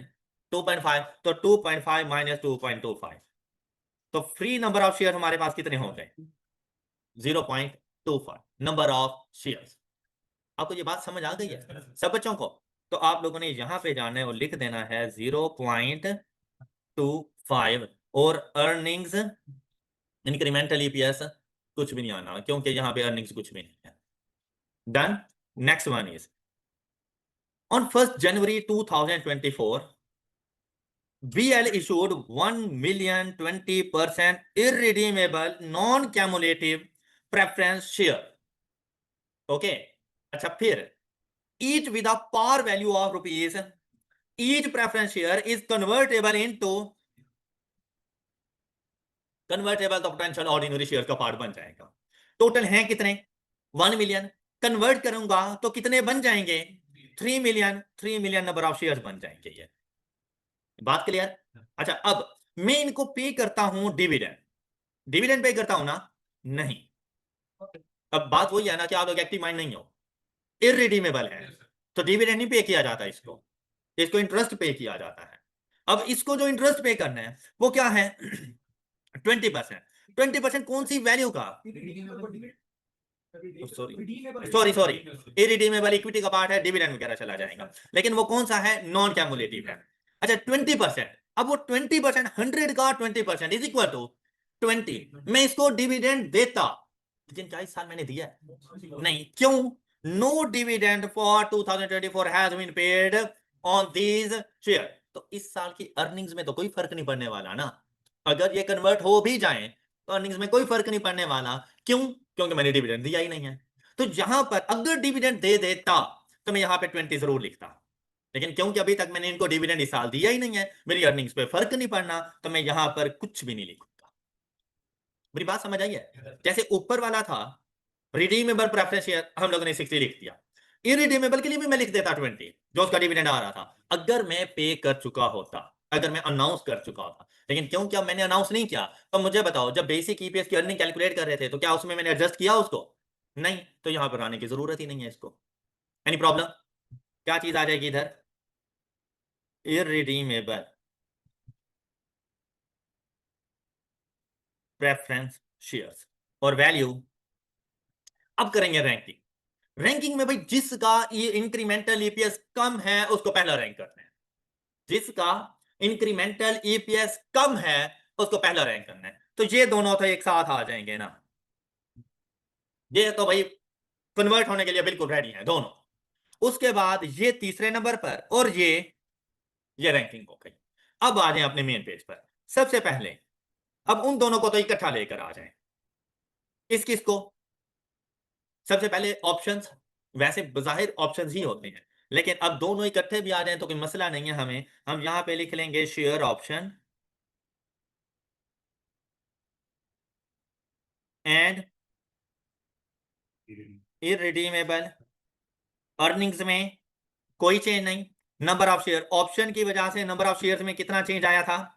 0.25। और प्रेफरेंस शेयर्स की वजह से 3। ये जैसे ही आप इतना लिख लो, आपने करना है इसका टोटल 97.70। यहां से टोटल करो 29 28.95। 97.70 डिवाइडेड बाय 28.95, 3 पॉइंट। तो हमने क्या कहा था? डाइल्यूटेड ईपीएस बेसिक ईपीएस को रिड्यूस करता है, तो क्या रिड्यूस किया? लिख दो डाइल्यूटेड। ऑलराइट। लेकिन अभी तक सिर्फ दो ऑप्शन हुए हैं। अब थर्ड वाली रैंकिंग। थर्ड रैंकिंग किसको दी थी? कन्वर्टेबल बॉन्ड्स, उनको लेकर आओ। कन्वर्टेबल बॉन्ड्स, इसकी वजह से अर्निंग्स में इंक्रीज कितना? 10.2। नंबर ऑफ शेयर्स में इंक्रीज 4.8। अब ये सारे इकट्ठे नहीं आएंगे, इनको अलग अलग से कैलकुलेट करते रहना। अर्निंग्स में इंक्रीज 107.9 और यहां पर 33 पॉइंट, जी कैलकुलेट करें 3.2, 197 राउंड ऑफ करके 3.20 रिड्यूस हो गया, डाइल्यूटेड। देन लास्ट ऑप्शन, वैसे यहां से देखते ही पता चल जाता है कि देखो हम लोगों ने पढ़ा हुआ है कि अगर बेसिक ईपीएस कम और हमारे पास इंक्रीमेंटल ईपीएस ज्यादा तो एंटी डाइल्यूशन होती है। तो इधर देखो 3.2 पे पहुंच गया, उससे मिल रहा है 3.75, क्या वो आएगा? नहीं, एंटी डाइल्यूशन है उसकी। लेकिन ये बात जहां पे कंफर्म कर देना, redeemable preference shares, number of shares, earning, ये अर्निंग 60, नंबर ऑफ शेयर्स 16, जी टोटल करें 9, 49 पॉइंट, कैलकुलेट करो 3.37। अच्छा, अब देखो ये प्रीवियस वाले से इंक्रीज हो गया, और अगर इंक्रीज हो गया तो anti diluted. It means that आपका डाइल्यूटेड ईपीएस कौन सा है, तो बस उसको डबल अंडरलाइन कर देना और आपका ये क्वेश्चन सॉल्व हो गया है। क्वेश्चन नंबर 7 में किसी को कोई इशू? क्या आपको ये क्वेश्चन नंबर 7 अच्छे तरीके से समझ आ गया? ये देखें 3.2 और ये 3.37 एंटी डाइल्यूटेड। आई होप कि आप अच्छे तरीके से इन क्वेश्चंस को सॉल्व कर लेंगे और क्वेश्चन नंबर 7 आप लोगों का क्लियर हो गया। किसी का कोई क्वेश्चन? गुड।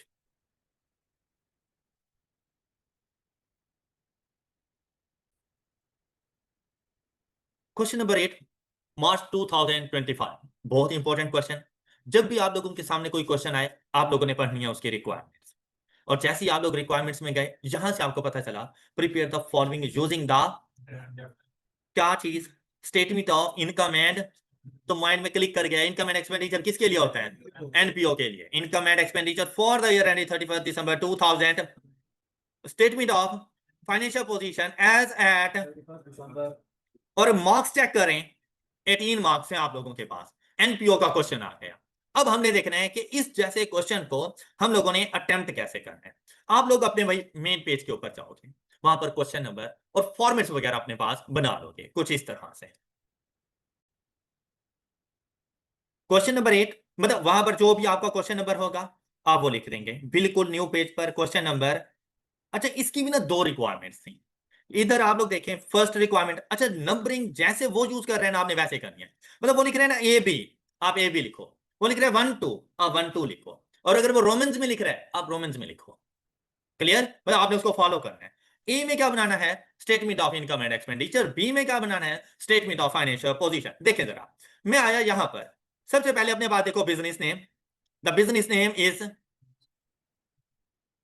जी आपने ना ये पूरा नेम उठा के लिख लेना है, GWH। मैं अभी जरा इन शॉर्ट लिखने लगा, आप लोगों ने कंप्लीट नेम लिख लेना है। क्या बनाने जा रहे हैं हम लोग? स्टेटमेंट, वो कंप्लीट लिखिएगा, statement of income and expenditure.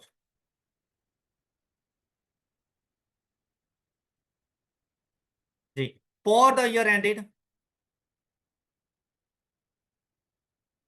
31 December 2024।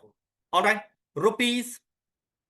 अब जो डाटा आपको गिवन है ना ट्रायल बैलेंस, उसमें देखो राउंडिंग ऑफ क्या है, आप लोग भी मिलियन में कर लेना। रुपीस इन मिलियन, ये आप लोगों ने अपने पास अपनी फर्स्ट पेज के ऊपर सेम ये फॉर्मेट कंप्लीट कर लेना है। आई होप कि आप कर लोगे। अच्छा, फिर आप लोगों ने देखना है, नेक्स्ट पेज पे गए और नेक्स्ट पेज पर अगली स्टेटमेंट स्टार्ट करते हैं।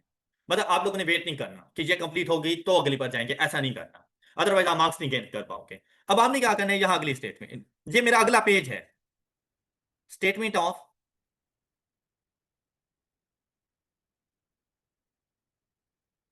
फाइनेंशियल पोजीशन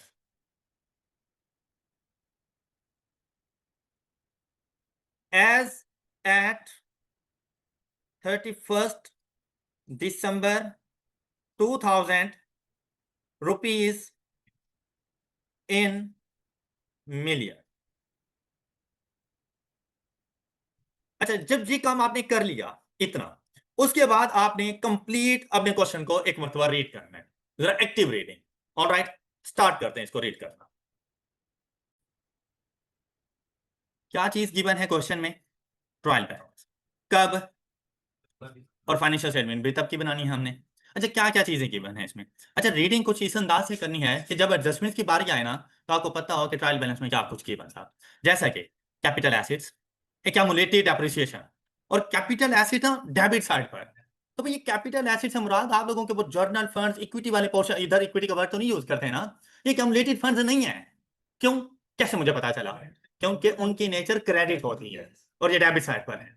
तो कैपिटल एसिड कौन से? बेसिकली नॉन करंट एसिड्स, और उनकी ओपनिंग एक्यूमुलेटेड डेप्रिसिएशन, मतलब for the year depreciation expense मैंने शामिल करना है इसमें। ओके, फिर long term investments, pharmacy inventory, और वो क्लोजिंग है, उसने 25 की बता दी। कैश एंड बैंक बैलेंसेस आ गए। जर्नल फंड, ये जर्नल फंड ये बेसिकली एक्यूमुलेटेड फंड्स का पार्ट है 53 के। Endowment fund for cancer patient, credit side, ये भी जर्नल फंड्स का ही वो पार्ट जाके बनेंगे। अच्छा, फिर long term loan, non current liability, then accrued expense. अब इधर आ गया है तो मतलब एडजस्टेड है, इसीलिए ट्रायल बैलेंस में शो हो रहा है। फिर क्लिनिकल इनकम है, कंट्रीब्यूशन रिसीव्ड इन टोटल 170 की, और investment income in total 5, canteen inventory opening 12 की, कैंटीन की परचेजेस गिवन है, कैंटीन की सेल्स गिवन है, clinical expenses including free medicine, मतलब क्लिनिक के एक्सपेंसेस हैं और उसमें मेडिसिन की वैल्यूज भी शामिल है। अब ये नहीं पता एक्सपेंस कितने और फ्री मेडिसिन कितनी है, लेकिन टोटल 98। फिर journal head, admin expenses, marketing expenses and interest पे, ये ट्रायल बैलेंस में ये अमाउंट्स गिवन थी। फिर आए हम एडिशनल इंफॉर्मेशन पर। देखिए, कभी भी ये बात हमेशा याद रखना, क्वेश्चन कंप्लीट पढ़े बगैर सॉल्यूशन प्रिपेयर नहीं करना, चाहे इसके ऊपर 5 मिनट क्यों ना लग जाए और आपके मेन पेज पे कुछ भी नहीं जा रहा, कोई परेशानी वाली बात नहीं है। पहले क्वेश्चन को अंडरस्टैंड करना है। जब क्वेश्चन अच्छे से अंडरस्टैंड हो जाएगा ना, तो सॉल्यूशन क्विकली आएगा। लेकिन अगर आप लोग साथ साथ उनको पुट करना स्टार्ट कर दिया और अभी क्वेश्चन ही पूरा नहीं पढ़ा हुआ हम लोगों ने, आप लोग एरर कर जाओगे, फिर उन एरर्स को ठीक करने के लिए टाइम वेस्ट करोगे। तो इस वजह से वेट कीजिएगा। अब एडिशनल इंफॉर्मेशन में गए, GWH ऑल्सो ऑपरेट्स अ फार्मेसी प्रोवाइडिंग फ्री मेडिसिन। अब हॉस्पिटल है ना ये हमारे पास, तो उसमें वो कहता है कि हमारे पास एक फार्मेसी भी है और फार्मेसी पर जो मेडिसिन हैं वो भी फ्री ऑफ कॉस्ट है। ऑलराइट, इसलिए तो एनपीओ है। नेक्स्ट, मतलब इससे हम किसी किस्म की कोई एक्स्ट्रा इनकम या प्रॉफिट अर्न नहीं कर रहे। और एक कैंटीन है, और कैंटीन के लिए सेलिंग रिफ्रेशमेंट्स, वो रिफ्रेशमेंट को सेल कर रही है, कैंटीन से प्रॉफिट आ सकता है हमारे पास। फिर कहते हैं closing inventory values for the pharmacy and canteen. तो माइंड में क्लिक हुआ, यार फार्मेसी की तो क्लोजिंग उसने ऊपर बता दी थी ट्रायल बैलेंस में, लेकिन उसने कैंटीन की क्लोजिंग ऊपर नहीं बताई थी, कैंटीन की ओपनिंग थी। कैसा नहीं था? ये देखो, इसलिए कहा था एक्टिवली देखना। कैंटीन के लिए, सॉरी, फार्मेसी के लिए क्लोजिंग और कैंटीन के लिए ओपनिंग, तो ये क्लोजिंग तो मुझे मिल गया, लेकिन इसका क्लोजिंग मुझे चाहिए। अब क्या कहता है? कहते हैं इनके closing based on different measurement principle are as follows. क्या कहते हैं? फार्मेसी की जो क्लोजिंग है उसकी कॉस्ट 25 है, तो ऊपर उसने लिखी भी तो कॉस्ट है 25 ही लिखी हुई है, जबकि जो कैंटीन आइटम्स की क्लोजिंग है कहते हैं उनकी कॉस्ट 11 है, लेकिन साथ में उसने एक्स्ट्रा इंफॉर्मेशन दे दी। भाई बड़े कमाल की इंफॉर्मेशन है। आप आई कैप का पेपर तुक्के से पास नहीं कर सकते, आप आई कैप का पेपर किसी एक स्टैंडर्ड को अच्छे से तैयार करके पास नहीं कर सकते जब तक कि आपके पास अकाउंटिंग का अच्छे से नॉलेज ना हो। अब क्या कहता है? कहते हैं भाई ये inventory items lower of cost and net realisable value, तो इसकी तो नेट रियलाइजेबल वैल्यू है ही नहीं। क्यों? फ्री ऑफ कॉस्ट है, एस्टिमेटेड सेलिंग प्राइस नील है, तो उसकी जो एनआरवी होगी वो नील आएगी हमारे पास। क्लियर? तो आपको कैंटीन इन्वेंट्री की एनआरवी बता दी गई और वो क्या है? 10.5। अच्छा, अब यहां पे क्या कहता है? Lower of cost and NRV. जब उसने लिखा ना 10.5, इट मींस दैट 10.5 एनआरवी है, क्योंकि कॉस्ट तो उसकी 11 थी। ओके, और उसने कौन सी वैल्यू बतानी थी? लोअर। फिर देखो कहता है lower of cost and current replacement cost, और करंट रिप्लेसमेंट कॉस्ट क्या है? 9.8। फिर क्या कहता है? Lower of cost and current fair value, और वो क्या है? 10.9। वो तो अजीब सी इंफॉर्मेशन दे गया है। इससे पहले आप कोई भी पास्ट पेपर उठाकर देखें ना, ऐसी एडजस्टमेंट्स नहीं थी किसी में भी। तो अब ऐसा क्या है, जब हम बात करते हैं ना कैंटीन की, तो कैंटीन है ट्रेडिंग बिजनेस। ट्रेडिंग बिजनेस में जो इन्वेंट्री होती है उसके साथ डील कर रहा है IS2। IS2 ने क्या कहा है, inventory is recorded at lower of cost और NRV। M I right? तो मैं कैंटीन की इन्वेंट्री 11 नहीं लूंगा, मैं क्या लूंगा, इसका करंट रिप्लेसमेंट कॉस्ट और फेयर वैल्यू से कोई ताल्लुक नहीं होता, इसलिए इनको नहीं देखना होता। ये NRV देखेगा या कॉस्ट, उन दोनों में से लोअर वैल्यू। तो कैंटीन की इन्वेंट्री हम कितनी ले लेंगे, 10.5। जबकि जो फार्मेसी की इन्वेंट्री है वो कॉस्ट पे, लेकिन अगर कॉस्ट नहीं है तो इसकी NRV तो होती नहीं है।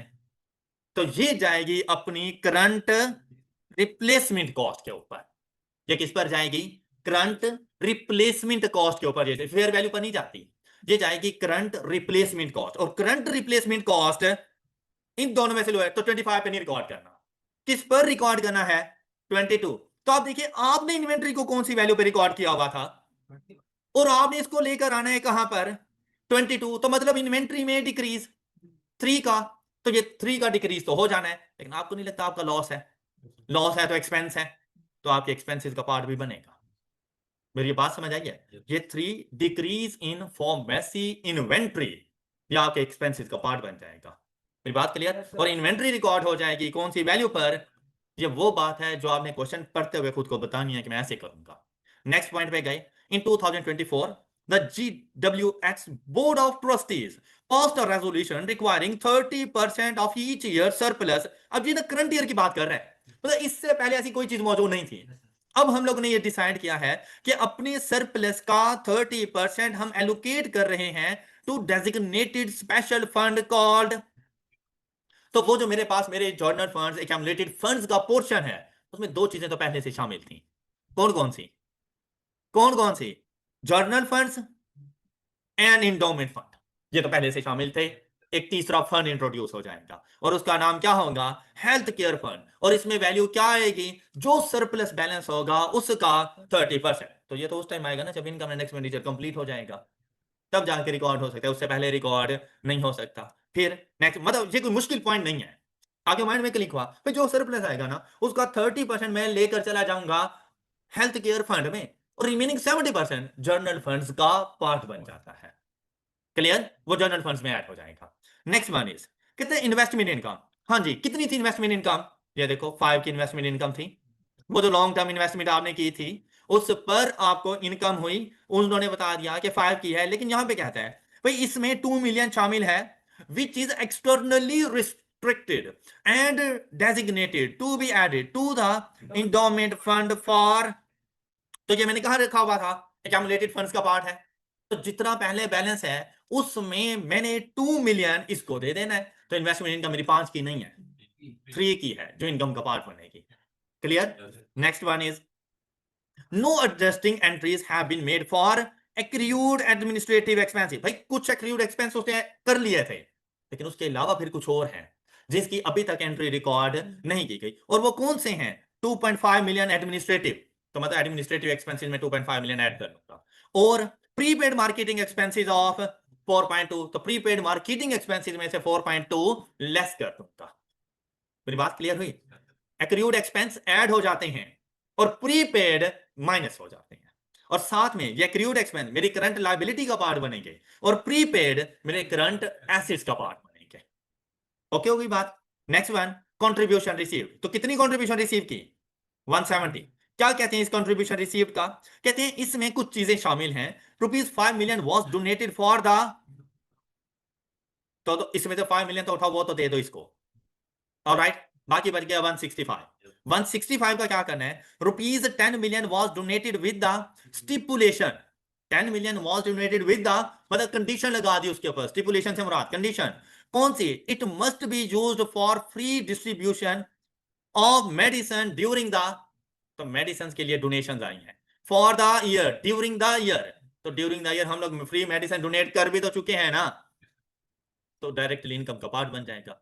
तो कुछ भी करने की जरूरत है, कंट्रीब्यूशन भी तो इनकम का ही पार्ट बननी है ना, तो इसको कंट्रीब्यूशन में रहने दो, फॉर द ईयर इनकम का पार्ट। क्लियर?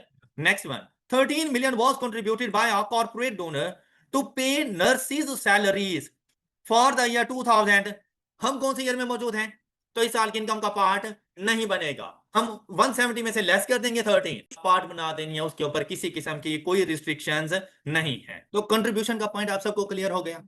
नेक्स्ट देखो, ऑन 1 मई 2022, प्रीवियस किसी ईयर की बात कर रहा है, कहते हैं GWH acquired a hospital building for 100 million financed through the cost of the building include land valued at rupees, the loan principal is to be repaid in of rupees।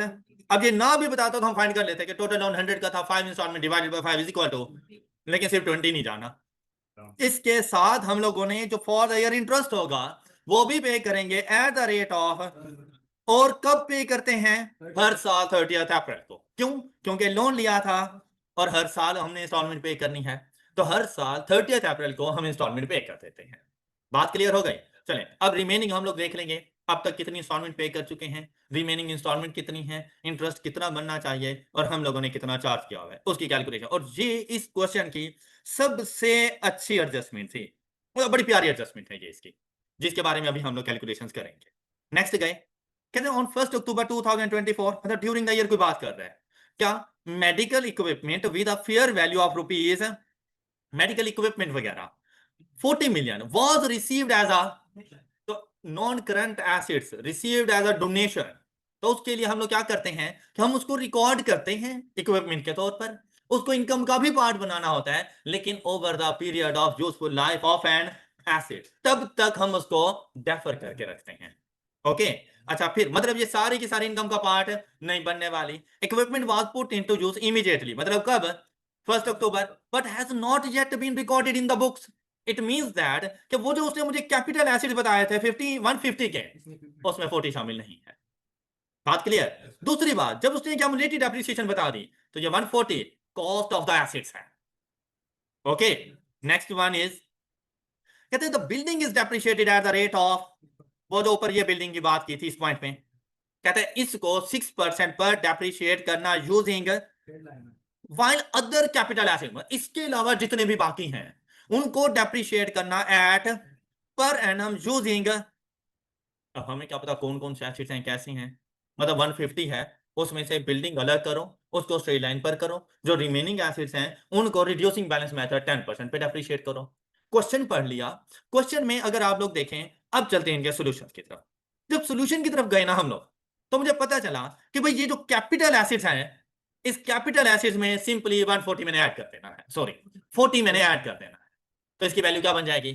भाई ये लैंड का और बिल्डिंग का ये जो values है ना, ये ऑलरेडी इंक्लूडेड है। ऑलराइट, ओके, तो कॉस्ट में कोई फर्क नहीं पड़ रहा, अभी तो मैं कॉस्ट की बात कर रहा हूं ना। तो 150 प्लस 40 इज इक्वल टू, कहां पे जाएगा? अब जरा देखो, सीक्वेंस के साथ चलने लगा हूं, अब सिर्फ छापते जाओ और मार्क्स लेते जाओ, बस इसके अलावा कुछ भी नहीं है। तो हम यहां पे आएंगे अपनी बैलेंस शीट में, यहां पर आप पहला पोर्शन लिख लेंगे non current assets. Non current assets में कैपिटल एसिड्स एंड, अच्छा ये बहुत अच्छा होगा कि आप इसको यूं लिख लें, इज इक्वल टू, मेरी बात समझ आ गई होगी सबको। फिर बात आ गई कि क्यूमुलेटिव डेप्रिसिएशन की, तो लाजमी बात है भाई आएगी क्यूमुलेटिव डेप्रिसिएशन कहां? यहां गिवन कितनी है? 30, ये 30 यहां लिखो, plus for the year depreciation expenses में शामिल करके जो वैल्यू आएगी वो सामने लिख दूंगा, और मेरे पास एसिड्स की WDV आ जाएगी, यहां पे डेप्रिसिएशन एक्सपेंस, यहां पर एसिड्स की WDV आ जाएगी। बात क्लियर? अच्छा फिर देखें, अक्सर बच्चे ऐसे करते हैं कि जो सबसे ज्यादा मुश्किल चीज होती है उसको सबसे पहले पकड़ लेते हैं, क्वेश्चन ही नहीं सॉल्व होता। आप जितनी ज्यादा मैक्सिमम चीजें यहां पर अब लिखोगे ना मेन पेजेस पर, उतने ज्यादा मार्क्स मिलने हैं आपको, और हर चीज पुट करने के एटलीस्ट आधा आधा मार्क्स तो जरूर मौजूद होता है, 0.25 0.75 0.5 आपको वो मार्क्स मिलते जाते हैं, और ये इकट्ठे होकर ना आपको 50% से ऊपर भेज देते हैं। फिर चाहे आपको इस क्वेश्चन को फाइनलाइज ना भी करो ना, आपके कैमुलेटिव मार्क्स 50% से ज्यादा बन चुके होते हैं। अब क्या करना है, मुझे पता चल गया भाई जहां से जो चीज उठानी थी वो मुझे मिल गई। फिर क्या करूंगा? Long term investment. उसी टाइम क्लिक हुआ, डिजिटल इन्फॉर्मेशन में इसके बारे में कोई इन्फॉर्मेशन नहीं थी, तो मतलब एज इट इज जाओ और अपने पास लिख लो इसको, एक लाइन अब ये छोड़ दी मैंने WDV के लिए। लॉन्ग टर्म इन्वेस्टमेंट अमाउंट जी कितनी 27। नेक्स्ट वन, अगली बात आई फॉर्म मैसी इन्वेंट्री, ये तो करंट एसिड है, जाके रिकॉर्ड करना है। अच्छा इसके अलावा कोई और नॉन करंट एसिड है भी नहीं, एम आई राइट? तो हम क्या करेंगे, यहां पर इसका टोटल कर देंगे, ये इधर इसका टोटल आ जाएगा और हम पहुंच गए करंट एसिड पर। करंट एसिड में पहले इन्वेंट्री ही आता है, तो हम पहले फॉर्मेसी इन्वेंट्री की बात कर लेते हैं। और फॉर्मेसी इन्वेंट्री 25 रिकॉर्ड नहीं करनी, 22 करनी है, फर्स्ट पॉइंट ने हमें बता दिया था। ओके, तो अब ये याद रखना है कि मैंने अपने एक्सपेंसेस में 3 का लॉस रिकॉर्ड करना है, लॉस इन इन्वेंट्री 3 मैंने रिकॉर्ड करना है। फिर नेक्स्ट वन, अब देखिए इसका काम खत्म हो गया। कैश एंड बैंक बैलेंसेस, क्या किसी किस्म की कोई इंफॉर्मेशन है? तो मतलब ये बिल्कुल ठीक है, यहां पर आपके पास कैंटीन इन्वेंट्री आ जाएगी। जिसने क्वेश्चन पढ़ा होता है ना, तो उसे पता है मैंने सीक्वेंस कैसे लेके चलना है। कैंटीन इन्वेंट्री, तो ये भी हमें पता है कि ये कौन सी वैल्यू पर आएंगी, तो जाकर ये तो लिखो ना भाई 10.5। फिर माइंड में क्लिक हुआ, देखो भाई cash and bank balances current asset में सबसे लास्ट में लिखे जाते हैं, तो इसके अलावा और कौन सा मेरे पास करंट एसेट है? प्रीपेमेंट्स थी हमारे पास, याद आया? तो यहां पे लिखो prepaid expense, prepaid of rupees, हाँ जी, यहां पर मुझे मिला ये प्रीपेड एक्सपेंस 4.2, फोर्थ पॉइंट पर, ये यहां पे लिख लो 4.2। अच्छा इसके अलावा कोई और करंट एसेट्स क्वेश्चन में ऐसे नहीं था, अब तो फिर क्या चीज रह गई? कैश एंड बैंक बैलेंसेस, जाके लिख लो ये cash and bank of rupees. अब देखिए कोई अभी तक मैं कैलकुलेशन की तरफ, वर्किंग की तरफ नहीं गया, एज इट इज सिर्फ कॉपी पेस्ट चल रहा है। कितने की? ये 17 लिखो। अब यहां पे मैं टोटल नहीं करूंगा, मे भी कोई चीज ऐसी जो स्किप हो सकती है हमारे माइंड से, तो हम लोग कोई नहीं, इसको एज इट इज रहने देते हैं कि इन केस कोई चीज आ गई तो हम यहाँ पे मेंशन कर रहे हैं। बात क्लियर हो गई? एक दो लाइनें आपने खाली छोड़ देनी है, उसके बाद आप चले जाओगे इसके एक्यूमुलेटेड फंड्स। इक्विटी का नाम एक्यूमुलेटेड फंड्स होता है ना, इसमें एक्यूमुलेटेड फंड्स, एक्यूमुलेटेड फंड्स में माइंड में उसी टाइम क्लिक हुआ, एक तो मेरे पास मौजूद है मेरे जर्नल फंड्स, साथ में मेरे पास मौजूद है मेरे इंडोमेंट फंड्स और हेल्थ केयर फंड्स। बात समझ आ गई? अच्छा अब जरा सुनिएगा मेरी बात, जनरल फंड्स की ओपनिंग है, मतलब फॉर द ईयर इसमें सरप्लस तो शामिल होना है, होना है ना, मुझे क्या पता कितना होना है। अब ऐसा नहीं है मैं बार बार आके क्वेश्चन को देखूं, मैं इस वैल्यू को लिख लूंगा 53 यहां पर, कि भाई मजीद अगर कोई चीज है तो मैं तुम्हारे साथ आके शामिल करूंगा, तो लाजिम बात है आएगी चीज, चाहे वो डेफिसिट हो चाहे वो सरप्लस हो, आएगा ना। तो मैंने फौरन अपने मेन कॉलम में नहीं लिखा इसको, अब यहां से भी मुझे पता चल गया मैंने अपना ट्रायल बैलेंस दोबारा नहीं पढ़ना। फिर मैं नेक्स्ट गया, यहाँ इंडोमेंट फंड, इंडोमेंट फंड में भाई है प्लस माइनस चीजें, तो यहां से 20 उठा लो, और ये बड़ा अच्छा इंप्रेशन डालता है कि आप साथ साथ उसको वर्किंग बता रहे हो कि यार ये इंडोमेंट फंड मैंने इस तरह से कैलकुलेट किया है। फिर नेक्स्ट हेल्थ केयर के बारे में तो कोई चीज ऐसा थी नहीं ओपनिंग के तौर पर, ये तो जैसे आ रहा है वैसे का वैसा लिख देंगे, तो जैसे ही पढ़ते हैं हम इसको लिख लेते हैं, ये गया। फिर बात इंडोमिट फंड, ये कंप्लीट हो गया, कोई इशू? अच्छा बात किसकी आ गई, कितना? अच्छा इसके बारे में ना एडजस्टमेंट थी, इसके बारे में, क्योंकि अब उसने करंट लोन की कहीं पे बात ही नहीं की हुई, सारे का सारा नॉन करंट लोन उसने बता दिया, टोटल कितना 60। अच्छा बात सुनिएगा मेरी, आप आ जाओ एडजस्टमेंट नंबर 6। देखो भाई नॉन करंट एसेट मैं बाद में सॉल्व कर लूंगा, लेकिन मैं लोन तो सॉल्व कर सकता हूं ना। मैंने लोन लिया 100 का, 20 हर साल मैं पे कर रहा हूं। लोन कब लिया था? अच्छा जरा बात सुनिएगा, मैं कौन सी ईयर में मौजूद हूं, तो मतलब 30 अप्रैल 2023 मैंने एक इंस्टॉलमेंट पे की, मैं मौजूद हूं 31 दिसंबर 2024, तो 30 अप्रैल 2024 मैंने सेकंड इंस्टॉलमेंट पे की 20 की, टोटल कितना पे कर दिया? करंट ईयर तक 40 मिलियन पे कर दिया है आउट ऑफ, बाकी कितना बच गया वही तो ऊपर बता रहा है, लेकिन प्रेजेंटेशन गलत है। क्यों? क्योंकि नेक्स्ट ईयर मैंने दोबारा 20 मिलियन पे करना है, नेक्स्ट कमिंग ईयर मैंने दोबारा से 20 मिलियन, तो वो 20 मिलियन तो करंट पोर्शन है ना, बस इसकी यही एडजस्टमेंट थी कि इसका करंट और नॉन करंट पोर्शन 60 सही लिखा हुआ है, लेकिन सिर्फ प्रेजेंटेशन गलत थी। तो अब मैं क्या करूंगा, इधर non current liabilities loan 60 given minus, तो और साथ में अब एक दो लाइनें जरा छोड़ दिया करो कि मे भी कोई और चीज ऐसे आ सकती है हमारे पास। Current liabilities, loan. अब इसका सपोज यूं कर लो, बात समझ आ गई? अच्छा, अब नेक्स्ट चलते हैं हम। अब आपको इस लोन की समझ आ गई, और लोन की वजह से एडजस्टमेंट भी आधी सॉल्व हो चुकी है आपकी। अच्छा, नेक्स्ट देखते हैं। एक्रियूड एक्सपेंस, जैसे देखा एक्रियूड एक्सपेंस भाई मेरी लायबिलिटी है। अब यहां पर आओ, एक्रियूड एक्सपेंस, लेकिन एडजस्टमेंट में भी तो था, एडजस्टमेंट में भी तो एक्रियूड एक्सपेंस था ना।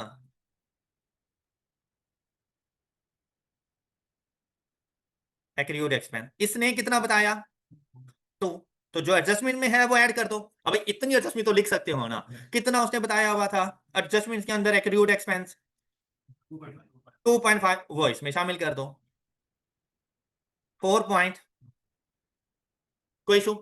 नेक्स्ट वन इज, अब देखिए आपने इस तरह से कभी नहीं क्वेश्चन सॉल्व किया होगा, तो जैसे ही आप इस अप्रोच के मुताबिक जाएंगे ना, आपके 100% रिजल्ट आने वाला है। और नेक्स्ट देखो, एक्रियूड एक्सपेंस गया, क्लिनिकल इनकम। अब इनकम कितनी है? 47। देखो क्लिनिकल है, फॉर द ईयर है, कोई रिस्ट्रिक्शन नहीं है, सिंपल इनकम का पार्ट बना दो ना भाई। जाओ अपने पास इनकम का पार्ट बना दो इसको। इनकम एंड एक्सपेंडिचर अकाउंट में इनकम, और इनकम में पहली इनकम।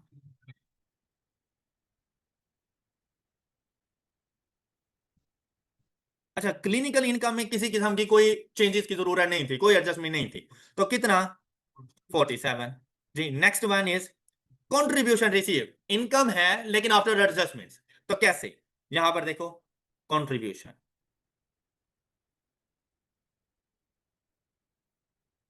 कितनी given.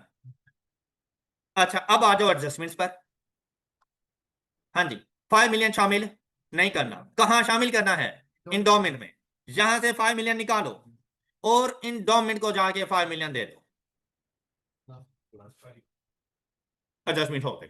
Next one is 10 million, कुछ नहीं करना, फॉर द ईयर इनकम ही बनना है, तो रिमेनिंग पार्ट के साथ ये इनकम बन जाएगा। 13 मिलियन, हाँ जी, कंट्रीब्यूशन से निकालें।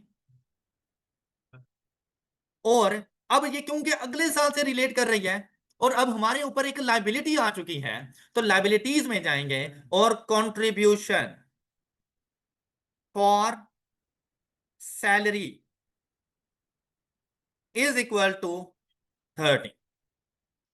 आपको नहीं लगता फोर्थ पॉइंट क्लियर हो गया?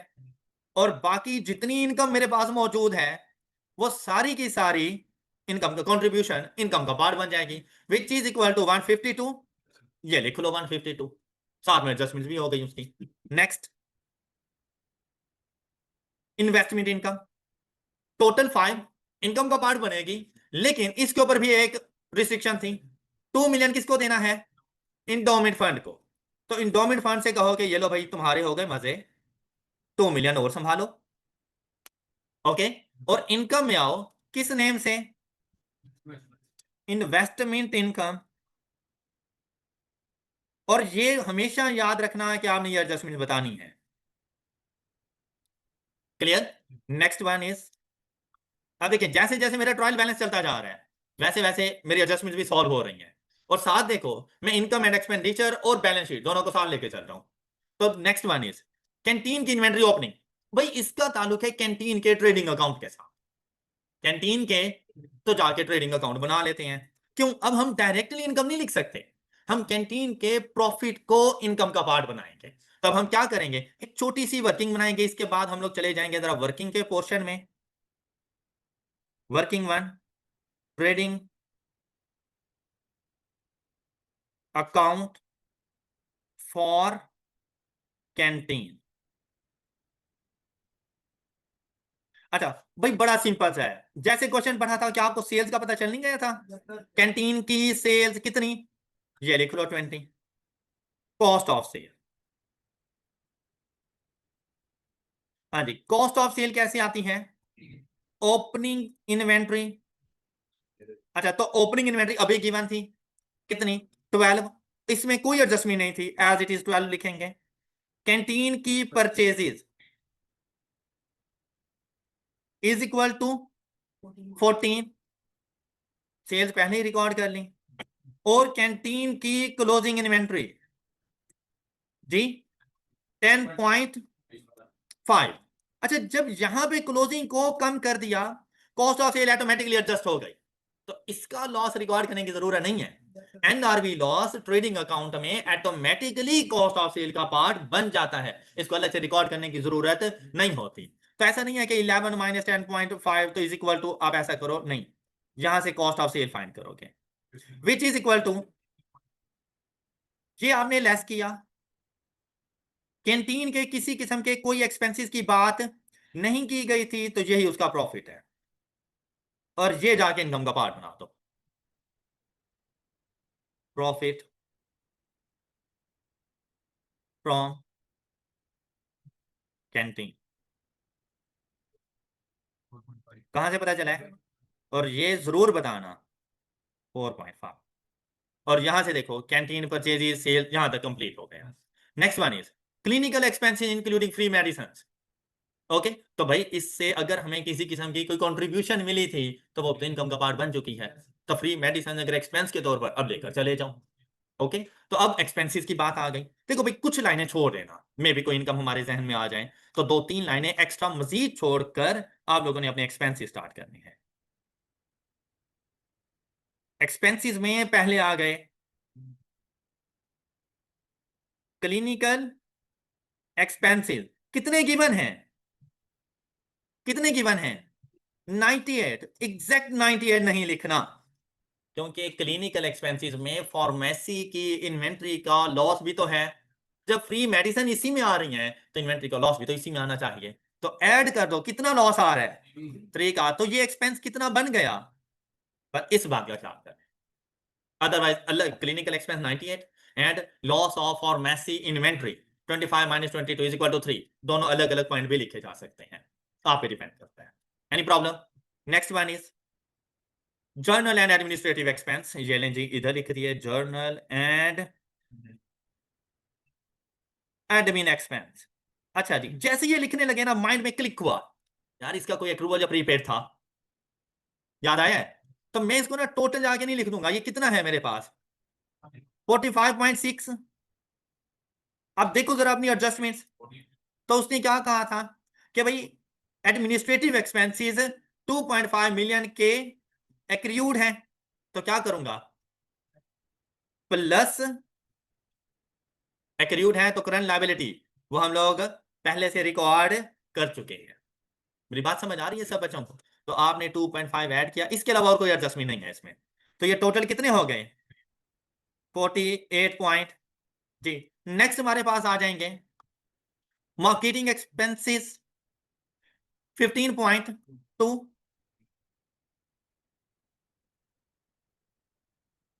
मार्केटिंग एक्सपेंस, लेकिन मार्केटिंग एक्सपेंस में 4.2 का प्रीपेड था, वो माइनस हो जाएगा। और देखो ये प्रीपेड एक्सपेंस करंट एसेट में ऑलरेडी लिख चुके थे, तो एक्सपेंस बेसिकली है कितना 11 का।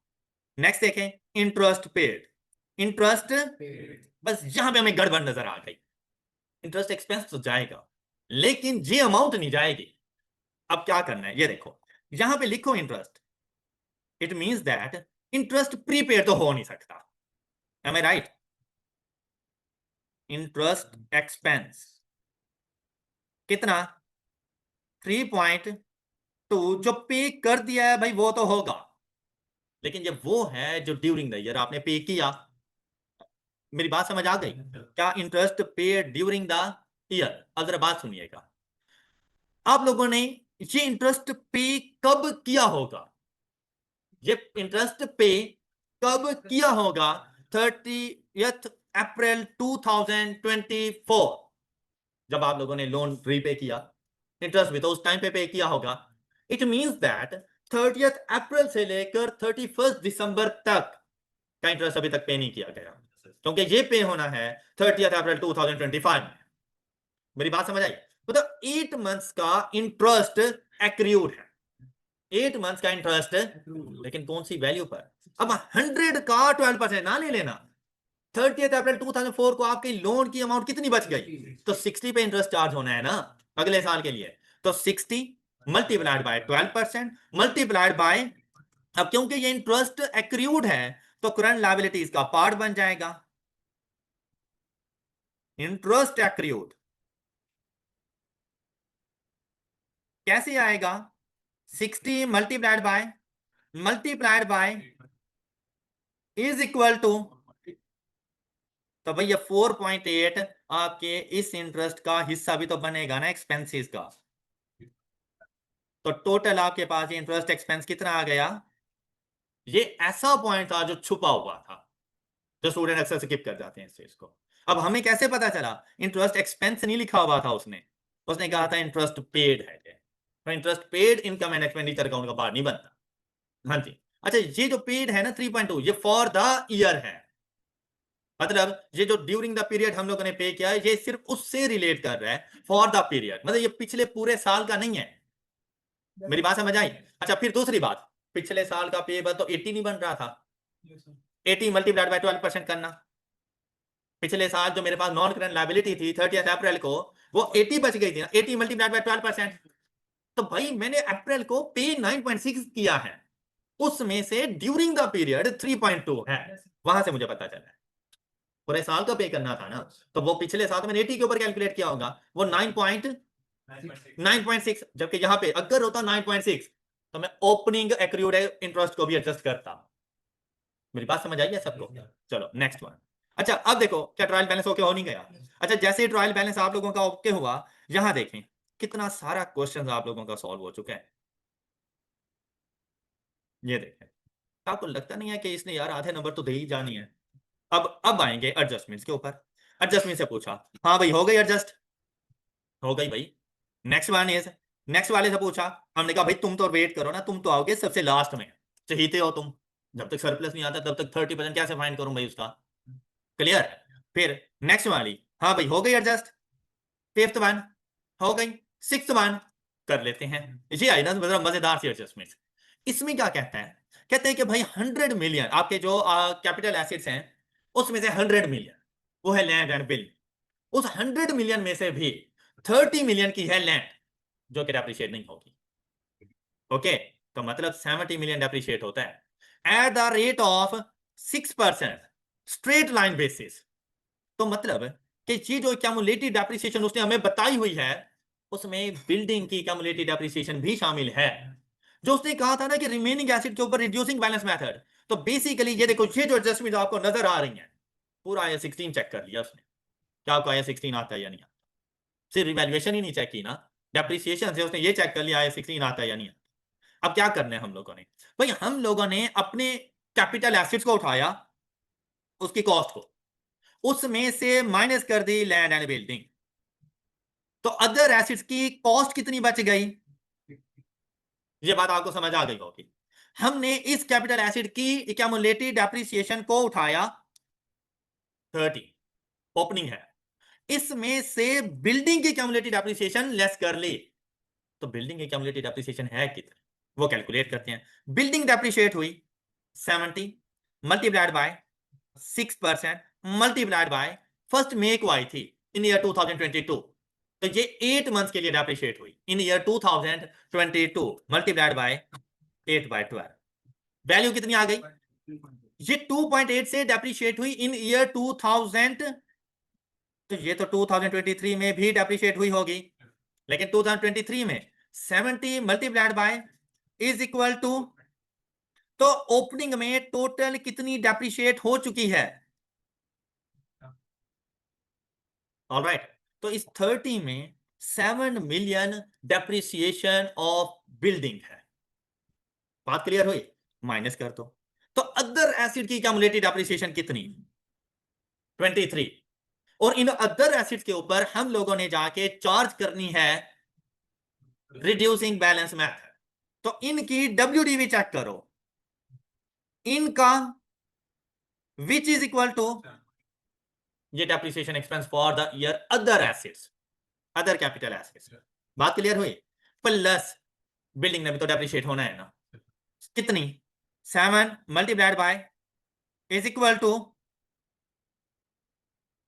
ये बात भी समझ आ गई? अभी हौसला रखें, हौसला रखें, ये बात समझ आ गई?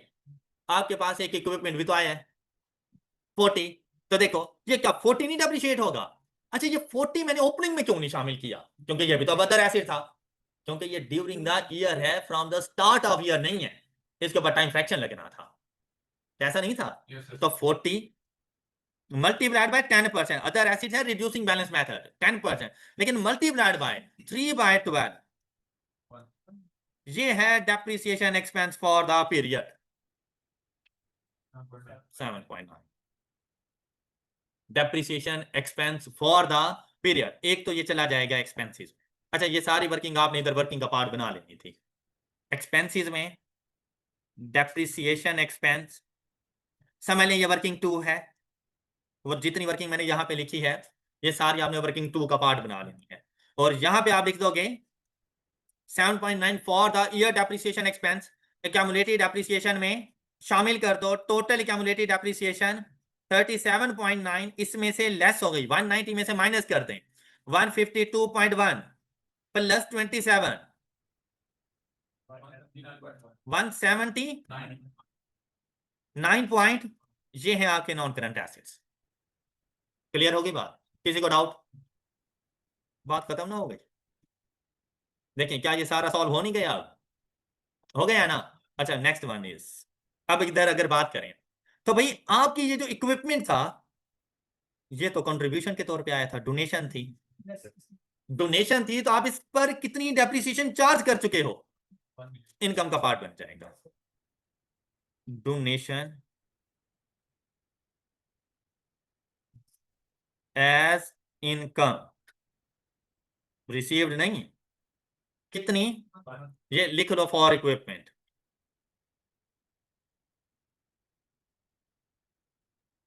1 इनकम का पार्ट, टोटल था कितना, 40, 1 इनकम बना है, रिमेनिंग 39 डेफर कर देंगे।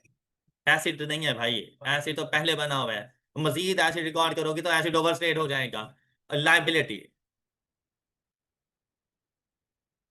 डेफर्ड डोनेशन फॉर इक्विपमेंट कितना, क्या, अच्छा करंट नॉन करंट को अगर अलग अलग करना है तो देखो टोटल 39, लेकिन 39 का 10% डेफर्ड डोनेशन 3.9, ये करंट बन जाएगा, और 39 में से 3.9 गया, बाकी 35,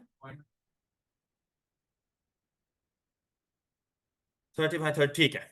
ये अब सबको ये बात समझ आ गई होगी। क्या क्वेश्चन में कोई ऐसी चीज जो रहती हो सरप्लस का ट्रांसफर कर, तो अब यहां से इनकम को जरा जल्दी से ऐड करो, टोटल इनकम इज 248। हाँ जी, यहां से जरा अब अपने एक्सपेंसेस को ऐड करो, एक्सपेंसेस में कोई और चीज रह तो नहीं गई ना जी, क्या चीज,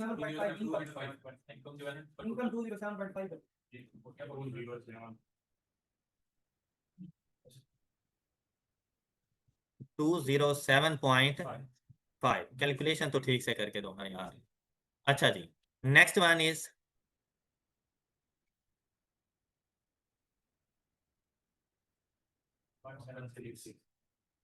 ये ऐसे करना 176 एग्जैक्ट।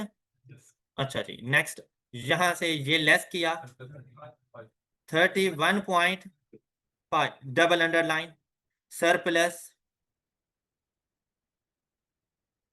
क्वेश्चन जरा देखो, तो ये चीज बताने के 11 मार्क्स थे, तो सिर्फ इतना कर लेना, ये इनकम एंड एक्सपेंडिचर, ये सरप्लस 31.5, 11 मार्क्स बन चुके हैं आप लोगों के।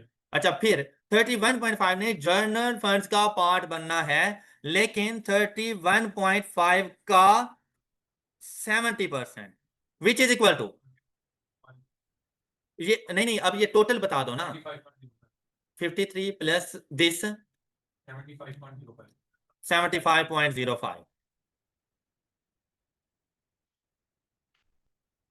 अच्छा, इसमें इंडोमेंट फंड में और कुछ नहीं आना था, ऐसे ही था ना क्वेश्चन में, कोई और चीज थी? अच्छा, ये 20% किसको चार्ज करना था, ये 30% सरप्लस फंड का जी, हेल्थ केयर को चार्ज करना था। अच्छा, कोई और चीज नहीं थी जो हम लोगों ने लेकर आनी हो, इंडोमेंट फंड में 5 मिलियन भी चला गया, ठीक है, तो ये टोटल कितना हो गया, और यहां पर देखो, ये देखो 31.5 multiplied by, the answer is 9. 45, इसका सम कर लें 111.5। अच्छा, यहां से करंट एसिड में और कुछ भी नहीं है, तो करंट एसिड का जरा सम करें।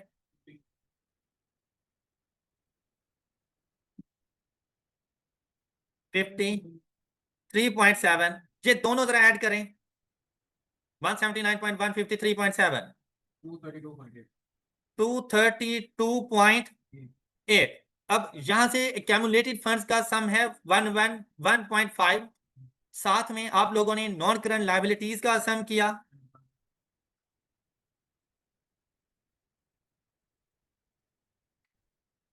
75.1 और करंट लायबिलिटीज का सम किया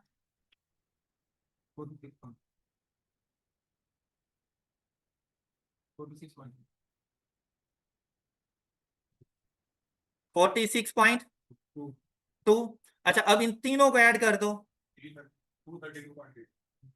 232.8। अब यहां पर देखिए ऊपर क्या था, आपका क्वेश्चन सॉल्व हो गया है और आप लोगों को एग्जैक्ट 18 मार्क्स मिल गए क्वेश्चन नंबर 8 से। आई होप कि इस क्वेश्चन से आप लोगों का एनपीओ का जो टॉपिक है वो भी कंप्लीट हो गया होगा, आप लोगों को एनपीओ की अच्छे तरीके से समझ आ गई होगी। That's all for today. अपना बहुत सा ख्याल रखिए, नेक्स्ट लेक्चर में मिलेंगे। अल्लाह हाफिज़।